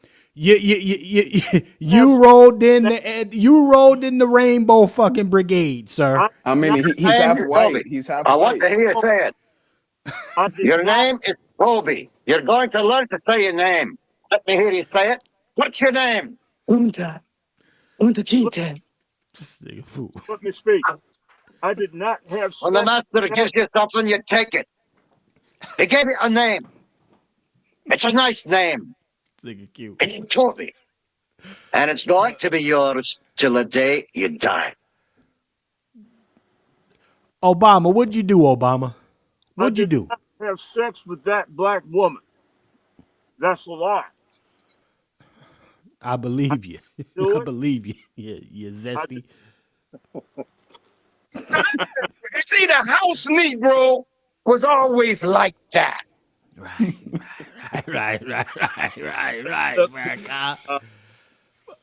I would just point blank, the black politicians, the black elected officials, it should be called the black elected orifices. Okay, that is more effective. Okay, like Hakeem Jeffries at the Diddy parties. Y'all heard about that? And that people sticking cigars in people's assholes and stuff for Hakeem Jeffries. Yes. This party. I told you Hakeem wasn't shit. These people are sorry. What's this dude? Raz Baraka, who used to be laid up in bed with dudes getting high when I was at Howard. Yes, he did. I didn't say they're having sex, but if you're smoking weed in bed with another dude, a lot of strange shit could happen. So, yeah, I said, fuck him. Come on, sue me so I can subpoena people that were in Carver Hall when his ass lived there. Fuck you, Raz. Okay? What do you have to lose? I said it. Okay. Andrew Gillum too. I call him Gullet. And anytime you got, you have a white dude feeling your ass in a boat in front of the Statue of Liberty, right? I mean, damn. And, I would just tell you, this is a real story. You can call Mrs. Kelly, Brother Lone Wolf. I saw Andrew Gillum on CNN, and he looked so different. I didn't know who he was at first until they put the chyron. They fonted his name, and I was shocked. I called LaToya and said, you got to turn on the TV. You've got to watch the mainstream news for a minute. You're not going to believe this. I says, you need to look at Andrew Gillum's skin and look at his scalp. I says, God bless my mother, who's a cancer survivor, as I am. My mother worked with people with AIDS. My dad worked with people that had AIDS and and gay and all that stuff. And you could see the splotchy, glassy skin, the stuff in his hair. And I had told Kelly back in 2019, I used to wonder why, when you have Gay Pride Month and you see images, a lot of gay men have bald heads, all the hair's gone, and it's thinking, what is that The medication. about? It's the medication, as well as certain STDs kill the hair follicles. Big toe. And so when I see bald head or glassy patches in the hair and all, I start wondering, I mean, how are you getting down? Because your hair will snitch on you. I told her, you look at Gillum's head. Look at his skin. I don't know anything, sister. He's definitely doing crazy gay shit. And I told her within 2 weeks, he's going to have a sexual downfall. Hey, Q, you got a bald head. Dr. Short saying you got something, man. No. You ain't got no hair. Say you ain't got no hair. Not everybody's that, but you'll see a lot of times white political types, when they're on Capitol Hill and all, they go bald. A lot of people are bald because of how they're living. You can tell by their hair. Now look at how much damn hair I got. Even if a little recede, I got buku hair. If I cut this shit off, it'll be back in 2 weeks. Just to let you know, I'm a clean liver. Let anybody, this shit will grow right back. Okay. Hey, listen, I'm in the gym. I'm in the gym a lot, Dr. Short. I got a bald head, goddammit. Listen, I living good. I'm living good. I drink my look. This water, this beverage right here is ginger, lemon zest. It's fresh. You're doing that white Electrolytes. fatigue. You don't have to defend your baldness. Don't defend your baldness right now. No, I know. I'm making a point. I told her, watch Gillum get in trouble. Within 2 weeks, I told Judge Joe Brown, I told a bunch of people, Gillum's going to be messing with the white gay porn star somewhere away from his, you'll see. And within less than 2 weeks later, he got busted. Everybody called me since I told you. I want to get this jigaboo away from me. And I'm saying to you that you see Cory Booker's bald. What's up with Cory Booker? Is he married? Because he gives bussy vibes. Look, when you see Cory Booker, Toby be good nigga for master. Good nigga. Don't send Toby away. Toby be good for your hand, boss. Good for your hand, master. When you, it's all right. You fool. You stupid. You a fool. When you see Cory Booker, his name is Raz. It's not Roz. His name is Raz. Well, no, honestly, that's his name. His name is. We think it's Roz. No. His name is Raz. It's Raz J. Baraka. Right, but you know what? Raz sounds so much like ass. I knew he was gonna say that. I knew he was gonna say that. I knew he was gonna fucking say that. Because you said about Cory Booker. Look, Cory Booker, I mean, it's no secret. If I have to send you that picture with Cory Booker with the tight pink shorts on and the tight pink shirt, I mean, look, come on, His guys. favorite colors. When you see Cory Booker dancing with the white dude on his back, I mean, in fact, there used to be this gay rock group called Frankie Goes to Hollywood. Raz is dancing like this soft gay porn music video. The song is called Relax. Relax, don't do it when you want it, right? Chef, see, I'm blaming you for this left. This left. You see Cory Booker, and the way that little midget is on his back, it looks like the video of Frankie Goes to Hollywood, Relax. And that's basically talking about busting a nut in the nigga's ass, right? Negro, please. Wait a minute. This nigga. Did somebody tell you this was an all-white party? You just step in their neck. You're embarrassing yourselves. You're embarrassing our community. You're embarrassing yourselves. You're embarrassing our community. Cory Booker, okay, you know that there's an allegation that Cory Booker tried to sexually assault a white gentleman in the bathroom. The allegation is that he broke into the bathroom stall to booty bust the dude, tried to. I didn't say it's true, but it's out there, and this has been kept out because Cory Booker is in the pocket of what are these APAC? people? Hold on, let me finish. Y'all interrupt me. Please be quiet when I'm thinking. Okay. I forget the group. What are those folks that are over in Williamsburg and Brooklyn? The Jewish people in Brooklyn. And the Orthodox Jews? Orthodox? No, they're called something. Hasidic? Hasidic. I knew I was going to say with an H. He's in the pocket of Hasidic Jews, Cory Booker. They took him to Newark to take out Sharp James and to destroy the Black power and influence in Newark. And Cory Booker, I mean, proof of that, there's a book that Roger Stone wrote. I did a little bit with it. It's out. It's on Cory Booker. But just remember, when that guy, Jussie Smollett, or as I call him, Pussy Smollett, the guy from Empire, lied about the guys trying to hang him. And I went public and said it's not true. This is some homo shit that went on between him and somebody that he knew. Because I said that little ass rope that he said was around that neck, that person's trying to help him climax. They weren't trying to lynch him because you use a much thicker rope.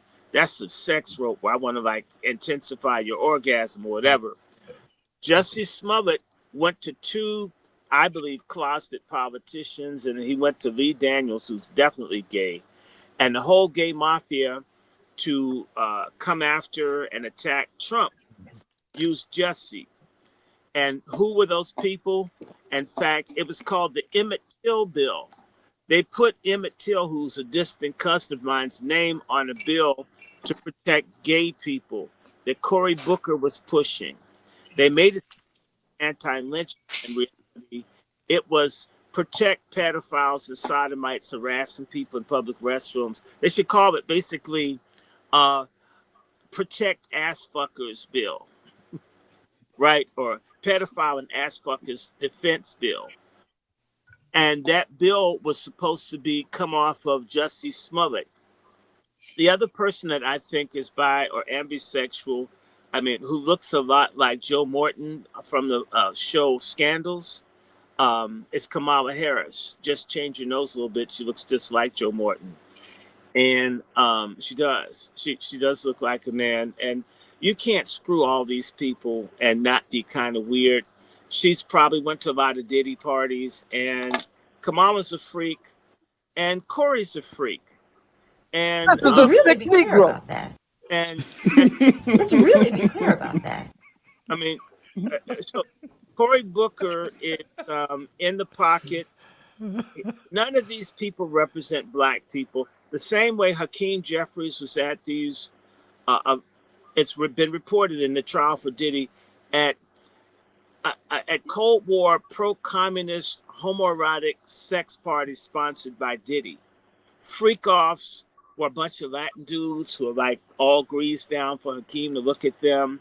And all the people that get put in high places are degenerate black people. So, I mean, Cory Booker is just a jilted lover away from being exposed. The thing is he must be messing with white dudes with money, because if it was some broke person that didn't get a Bentley or a car, maybe they'd go public. But yeah, I think Cory Booker's a queen. I think a lot of folks are queens. It's like I told y'all, T.D. Jakes and the Pootie House, because they ain't putting nothing together there. Well, I'll tell you what. With that being said, gentlemen, we're gonna get ready to shut it down. Brother Black Laren, brother, what are your final thoughts on this subject matter here? So let's get up out of it. It's 3 hours. What say you, sir? That Cory Booker's related to. So you know what? Drinking Mountain Dew seems to run in their family. Excellent. Yeah, I think Brother Black Laren, you got it.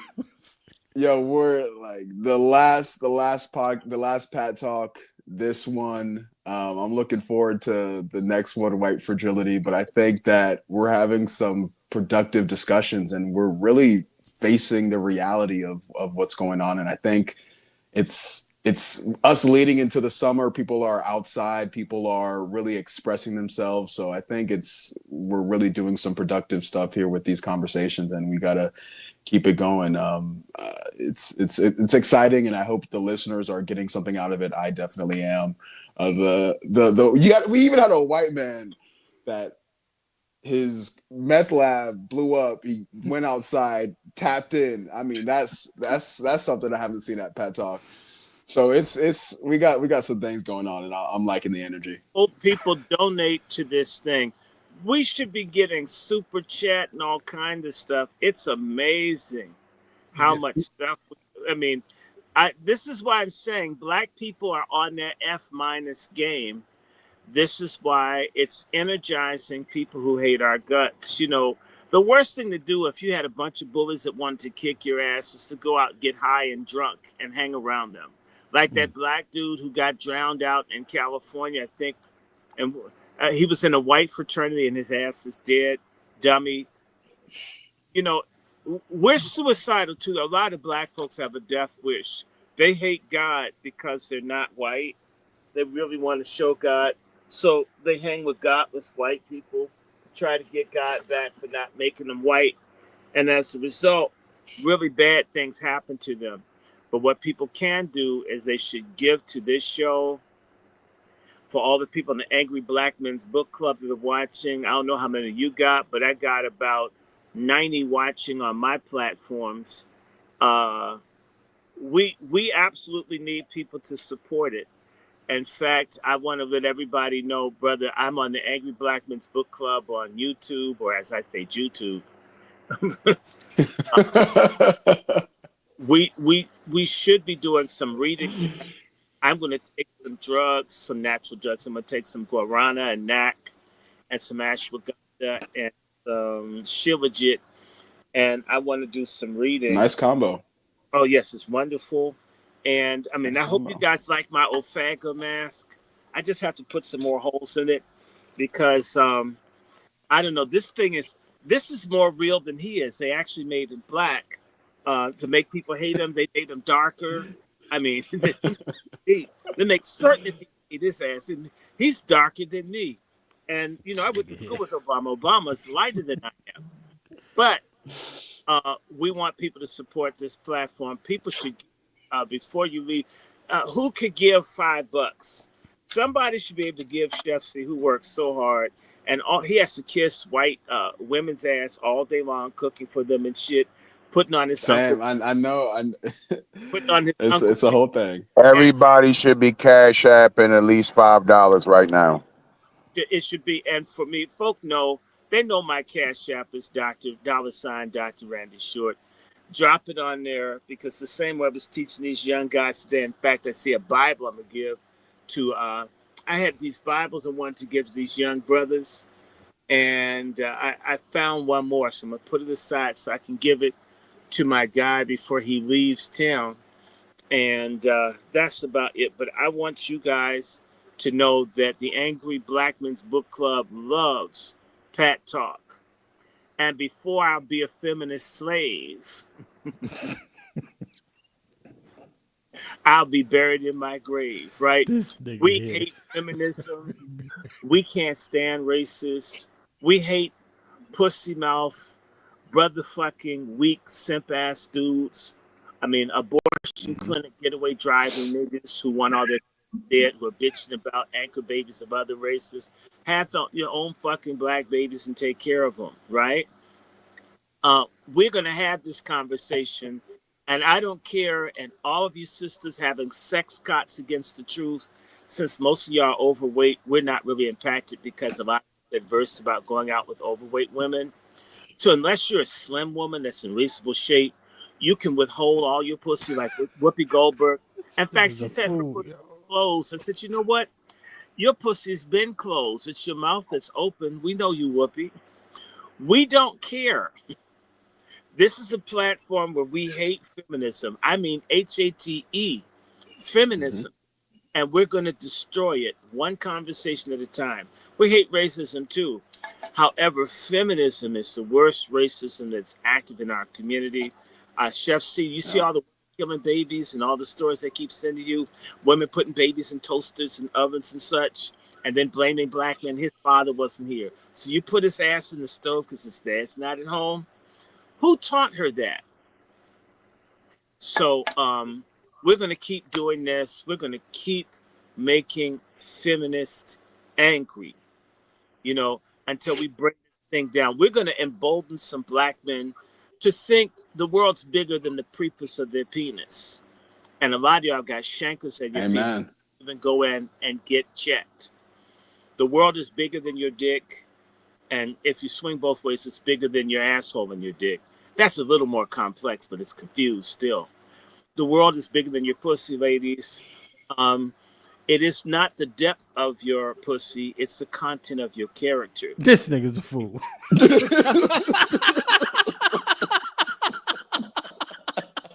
Shout out to this nigga, Dr. Short. God damn this nigga. He's a damn fool, yo. We're just making, aren't you guys sick of the bullshit? Like from Benedict Arnold to Whoopi Goldberg, we done took the Gatling tonight, boy. This nigga said it's not the content of the coochie, but the this motherfucker's a fool. I mean, it's true. And so I hope somebody's listening. Please be prepared. We're not going anywhere. And I mean, everybody hate somebody feminist that you know. I don't mean put your hands on. Don't speak to them. If you're a woman, wear an apron. In fact, I was talking to Chef about women should start wearing aprons to show that they're not feminists, that they're loyal to black men. Understand me? But I want to hear it. We're going to have a loyalty oath that, and we're going to swear in black. I want to hear you say your name. And if you're disloyal, we'll know who you are. But you know what? Things that women can do, like I said, learn how to cook, get your toenails done. I mean, your hands, y'all overdoing that. Do the feet now. I mean, nobody wants hard cheddar cheese rubbing on them at night. Work on yourself. Even Lizzo's ass is losing weight. I mean, that's revolutionary. That she went from looking like a Zeppelin to like a bottle of mayonnaise in a year. All of y'all asses can do this. What do you have to lose? And for brothers, please. Said this to Tariq that interviewed me. To the young people listening, give the other sex a chance. Ignore what you hear. If you want to be rebellious, be straight, God-fearing. You want to be a rebel? Amen. Yeah. Love dick if you're a woman, and love God if you're human. You told me he was mine, master. You did when we were bringing him. Love heterosexuality and love sharing and helping other people. Be a real rebel. Rebel against bullshit. Stop conforming to bullshit. Stop being a stupid ass baby killing pork chop feminist who knows that you bisexual hoes out there, that the man not only munches your cooch better than your girlfriend does, he pays for it. Stop double dipping hoes. So with the can, you best not miss. Shout out to Dr. Short. Shout out to Dr. Short right there. That's all I can say to that, man. Shout out to this motherfucker, man. Let me go to my brother ABM, man. This nigga's crazy. Let me go to brother ABM. Brother ABM, man, you got your final thoughts, man. Salute for checking in, man. And I appreciate you again for becoming a sponsor of today's broadcast, sir. No problem, man. Hey, listen, final thoughts. We're going to have to start learning to come out of our pockets and support what you claim you want. You claim you want patriarchy. You claim you want grassroots black media. Well, then it's time to support the channel. I'm getting tired of hearing people, it's 60, 70, 100 people watching the shit. And it's all these comments. Everybody's joking and trolling in the comments, but nobody's supporting with the dollars. But meanwhile, you won't hesitate to go down to the corner Indian liquor store, get your drink. You support the weed boys in front of the liquor store more than you support the channels that you claim you like. As Dr. Short said a second ago, you have no problem with buying cooch, wigs, nails, lashes. Support the damn channel. Come out your pocket, support the damn channel. It's not going to kill you. And you know what? Spend a lot of money in gay clubs. I never understood that sisters that hate gay men, but they party with gays. Y'all fucking psycho. I've never, you go to a place where no one will ask you for pussy and then go on something, chat and complain about no one asking you. I'm confused. And I'm 60. Speaking of women, this week the report came out 100,000 black women lost jobs this month. 60,000. Black fatigue. But black fatigue. Listen. That's black fatigue. Trump told you 2 years ago he was sick of you niggas. He told you this day was coming. Dr. Short told you 6 years ago that they were fucking sisters. Yeah, you there's going to be a lot of tired black motherfuckers standing in front of gas stations asking black men to give you gas money. Black fatigue is black men tired of getting text messages with women asking them to cash app them lunch money. Amen. The days of playing games with black men are over. And speaking of the job report, black men gained jobs in May. So black women lost 100,000 jobs, 160,000 jobs. Black men gained 50,000. Don't look now, feminists, but things are getting back in order. And you know what else? There's going to be, when they lay off all those people, let's just be honest. Every woman has a natural home business. Basically, come on, that's sure. Literally every woman, whether they're married or not, is basically a living pussy truck. You were born with the business, and my thing is that a lot of people aren't managing it properly, and so we can have this conversation, but what happens when the economy crashes? If there are too many people with pussy trucks competing, the price is going to go down with the burrito or whatever it is that you're selling. And that's why, the smarter thing to do is to get married, to rediscover being a wife and being able to cover those two bases I talked about. An empty scrotum and a full stomach. It's really not that hard. It's a pretty easy job to cover that, because a lot of people aren't even picky about what they'll eat. They'll even eat you. The thing is, make certain that using that masking kill regularly. Nobody wants to get strep throat off of a dirty cooch. It's really bad, right? So, right. Pay attention to detail under the hood. Get the little corners. Don't miss the spot. It's important, especially if someone's a telemarketer and you take them out because you didn't clean yourself. Then you want to be munched out, and then you ruin somebody. So then they can't work. Then you'll be mad. I thought we were going to Red Lobster. Okay, go too bad, right? So, come on. Well, listen. Let me go to my brother Q, man. Brother Q, man. Your final thoughts, sir. Salute to Q. Brother Q, your final thoughts, sir. Toby be good nigga for master. Good nigga. Don't say Toby wait. Toby be good for your hand, boss. Good for your hand, master. All right. All right. Damn fool, yo. You crazy.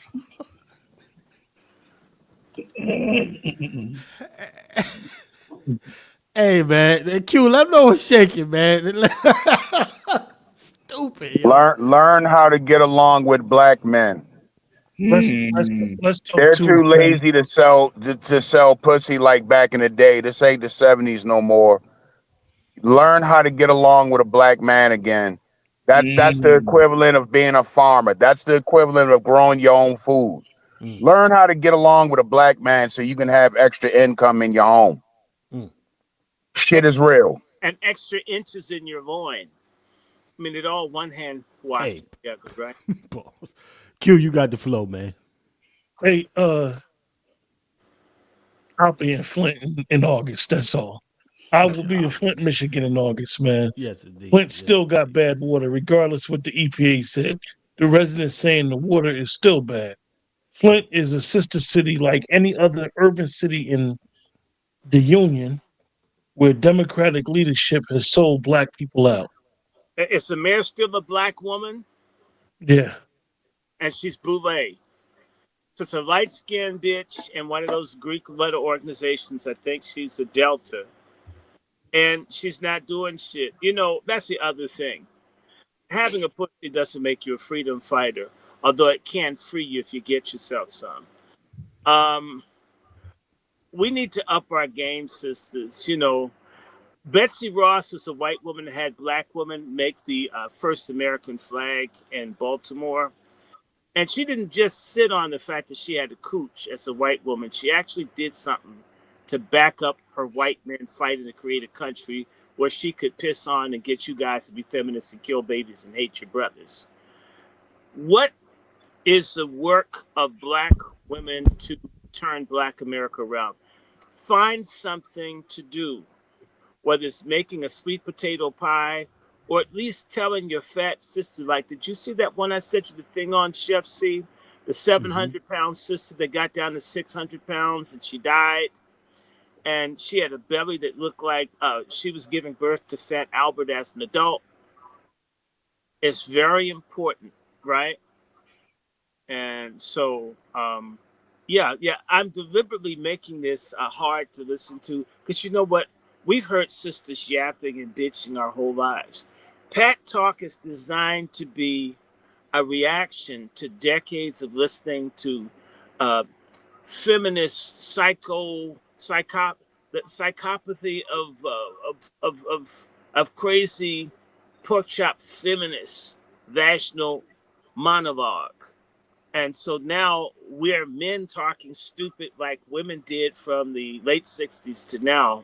If you don't like it, you're actually having a black male experience. I think if all black men just start saying what the fuck they actually think or feel, the other black women to get annoyed, the same way white people get annoyed when we talk about shit, we may be able to get a real dialogue. And things will go from basically what most black men do, which is begging for pussy or food, that we can have a more complicated discussion as human beings, if you can grant me that. Well, I'll say this salute to you as well. Let me give a real salute real quick to Bionic real fast coming through with the final, well, with another cash app to help support the program. Salute. I appreciate you, Bionic, man. Salute.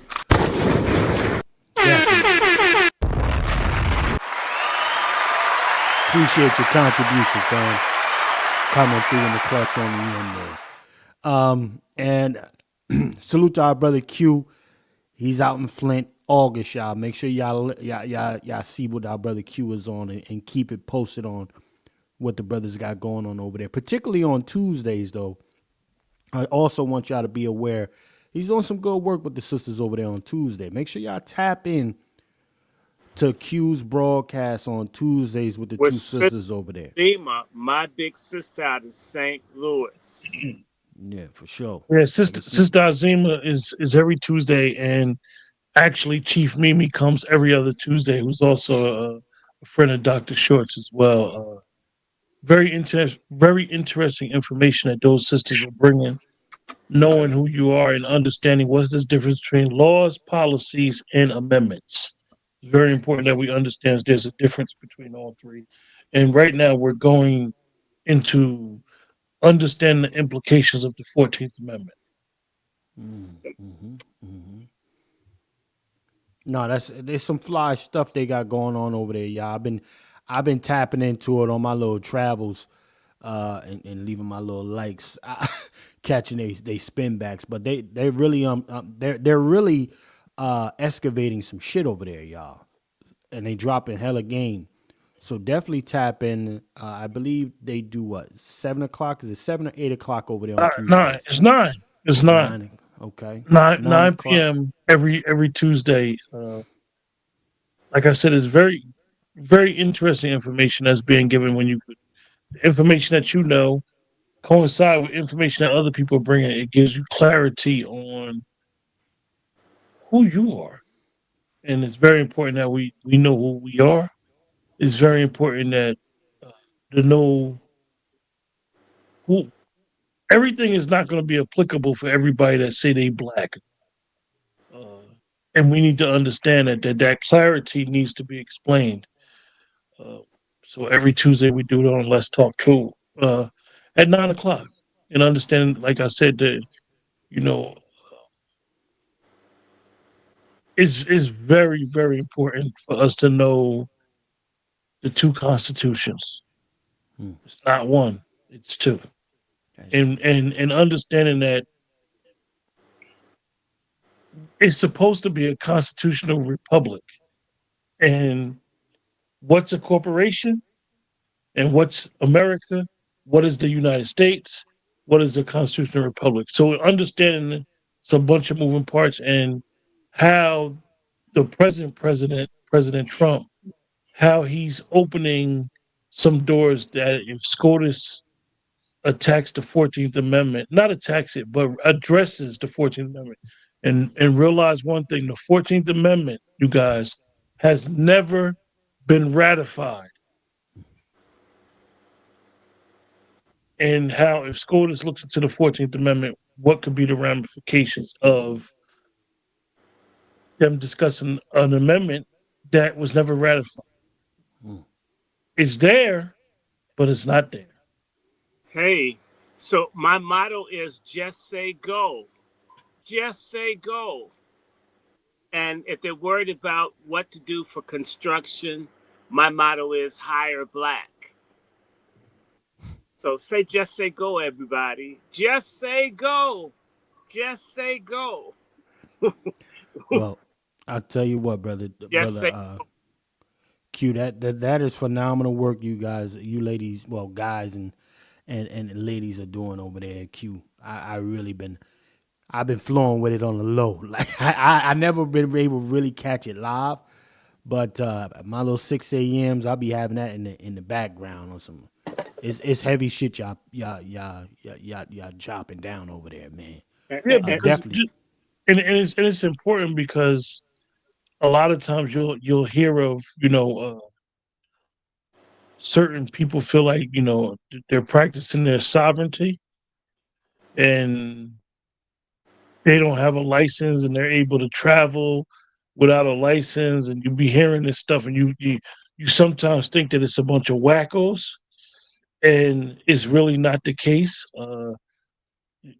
Getting to understand, like when you step into a courtroom, all of these symbols, Lady Justice having a blindfold, and all of this stuff has a lot of stuff going on when you're going into a superior court, and what's being just, who does it affect? What makes you a citizen? I've got a question to ask you. Do you know why Lady Justice has a blindfold? Because she didn't get me the Diddy punch. That's why. I knew that was coming. Yeah, brother Otto in the chat. It was never ratified, so it's very important that we understand it, and understanding how one of the things that I actually like, and I'm gonna just finish it up, is when a justice SCOTUS, when they make a decision, a lot of times we only read what was affirmed by Supreme Court. It's very important that we also understand what was in the dissenting opinion, because the dissenting opinion becomes law. The dissenting opinion for the most part, will be able to be used in an oral argument. Right now, you have a bunch of rogue judges running around doing a bunch of stuff in different areas of the country, and they can do that. But I'm gonna explain it to you. These judges can do what they're doing. SCOTUS cannot get involved until those judges get challenged. SCOTUS cannot do nothing on their own. They can't do nothing. They can't do nothing until a case is brought before them. Once a case is brought before them, that's when SCOTUS can step in and make decisions. So I know a lot of times be like, damn, why the Supreme Court ain't saying nothing? Why they just letting stuff go on? They can't say nothing until a case is brought before them. And then they decide to make certain decisions. And I know a lot of people that are black don't like Justice Thomas or feel Justice Thomas has sold out. Just read some of his dissenting opinions. Some of his dissenting opinions will support what you think black people in America are deserving of. Facts. Salute to Brother Q. I'm going to go to Brother Wolf. We get ready to shut this thing down. Brother Wolf, man, let everybody know how they can get a hold of you, sir. Matter of fact, hold on. Excuse me. Wait 1 minute here. Stack you hard, fool.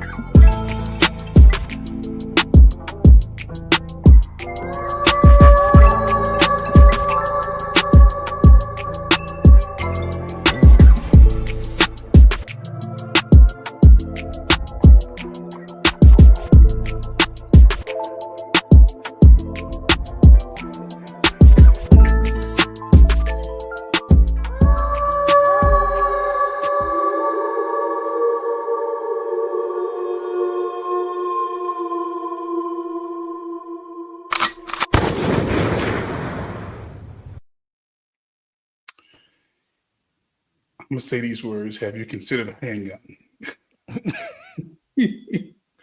Have you considered a revolver? Have you considered a shotgun? Have you considered a semi-automatic rifle? Look, we're in some very interesting times, and as I open the broadcast today with the words from Dr. Clark that people who don't put no respect on their ancestors, their offspring won't respect them. And we're here. I would encourage everybody to just check out the video, the hate that hate produced. We are 66 years away from that video that was aired in 1959, Dan Rather, and it actually introduced Malcolm X and the Nation of Islam. Mike Wallace. But yeah, Mike Wallace. Okay. To the whole nation. Check it out. Because we're talking about fatigue, but we ain't talking about the roots of the fatigue. Okay. And with that said, again, just go to lwftraining.com and just hook me up and leave a message. But I need you guys to really consider being responsible gun owners, gun users. We're in some, again, very volatile times, and it's time to get serious. I enjoyed the broadcast tonight. All those who supported, who shared, who liked, who donated. But look, y'all gonna stop robbing us. The scripture says, really be clear about that. will a man rob God? Well, yes, he will. Would a nigga rob God? Absolutely, dead ass right, he would. It don't cost you nothing to share. It don't cost you nothing to like. It don't cost you nothing to send you $1 or $2. And treat us like white.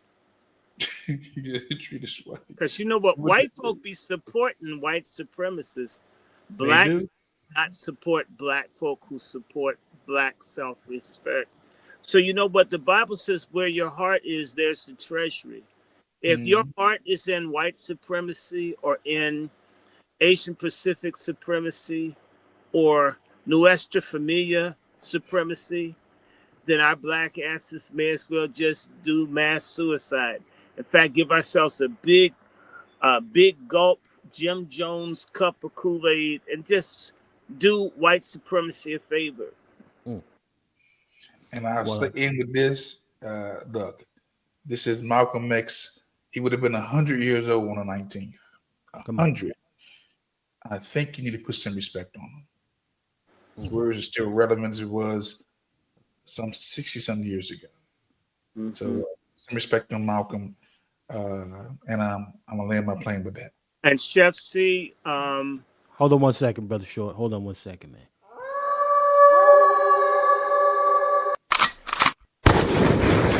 Yes, indeed. Go ahead, brother. I'm going to invite some people if you want to come over. I have a book on the mass killing of black people all over the South following the Civil War. And I was going to do a little bit of reading on that for the Angry Black Men's Book Club as a teaser. And so just let them know that I'm on YouTube, the Angry Black Men's Book Club. And we keep it real up in here. And I want to thank the 3,020 subscribers. You know that I should have 30, but that's all right. We'll just keep doing it, until the house comes down. But I want people to check that out. So I'm going to grab that.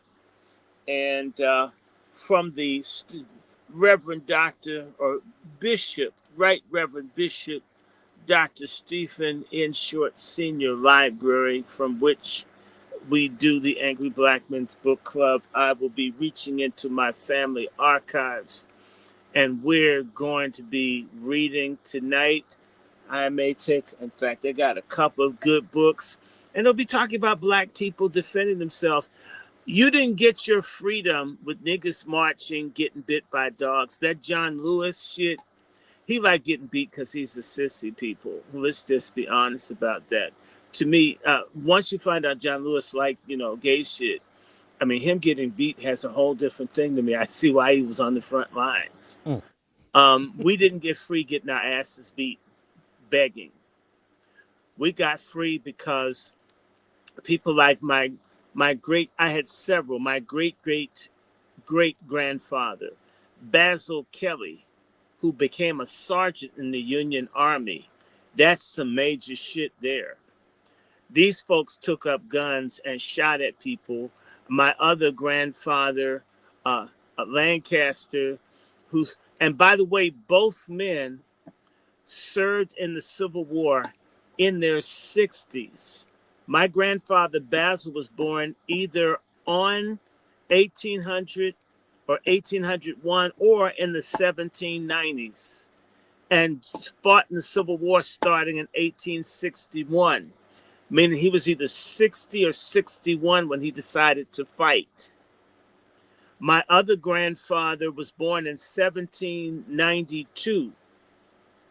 1792, 1796, whichever. We'll just say it 5, which means he was 66 when he started fighting in the Civil War. 66. That's 6 years older than I am. That was an old high yellow nigga that hated slavery and racism. We shot our way to freedom. And I want y'all to donate because I got this book I gotta buy, and it talks about some massacres of black people in the Civil War I haven't even heard of. We need to start talking about how bloody this thing has been. We have our heads up our asses, as Diddy and other people would like, and I'm trying to pull that head out. If you put your head somewhere, put it in pussy, not in the ass, okay? We can dispute that later, but, just for general purposes, an exit will never be an entrance, okay? And a slave never becomes free, okay? And I'll tell you something about black folks. We got a very interesting habit. A slave never bites the hand that whips it. This nigga, you just gonna drop the mic like that, nigga? All right, salute the brother Dr. Short. God damn it. He just gonna drop the fucking mic. Salute the brother Dr. Short. God damn it. Well, listen here. Y'all make sure y'all go over to brother Dr. Short. Ladies and gentlemen, yeah, this was one of those kind of broadcasts, ladies and gentlemen. You know, we had the brothers in here full and heavy today, just to have the conversation. Right? I gotta tell you, man. You know, as we constantly look forward to trying to bring these particular programs to y'all, you know, some might say, hey, well, these niggas is coons too. I said, well, listen, if being honest, actively honest about the collective of our people is wrong, then I think there's some soul searching that you would have to do on your own to get a better understanding of what you're not doing. Because the majority of the men that speak on this platform, they're active in their communities. So with that being said, black fatigue, yeah, I just would say we have black disappointment in areas where we would ultimately want to see so much better for our community. And it just keeps on coming up short. There's still hope, family. I believe that Black America will get its act together collectively to make some of the changes that are necessary to get exactly what it is that we need as a people. There's going to have to be some things that have to get cleaned up, and it's just a part of the process. So I want to thank everybody for joining us here today. Make sure you also go and subscribe to my alternate platform, The Cook Up with Chef C. On that platform, we don't do the blackety black. We just do food. But you want your blackety black dosage, you come over here and you get it unapologetically, ladies and gentlemen. Also, make sure don't you hesitate to go check out my brother Juan J. Johnson, LWF Train. He is our sponsor for season 2 of On Their Necks. Right? And definitely check out any of the other brothers that have been on here today and go support their programs. Go check him out.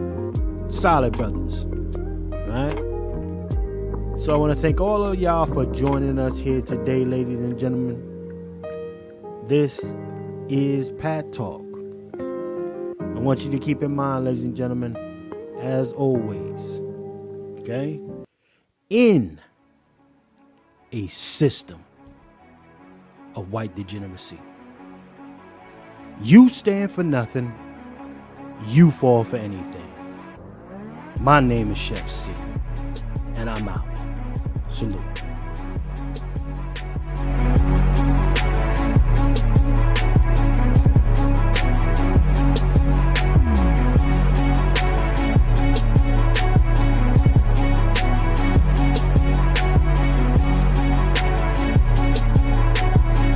Scared to death Negroes are my enemy.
to death Negroes are my enemy.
Scared to death Negroes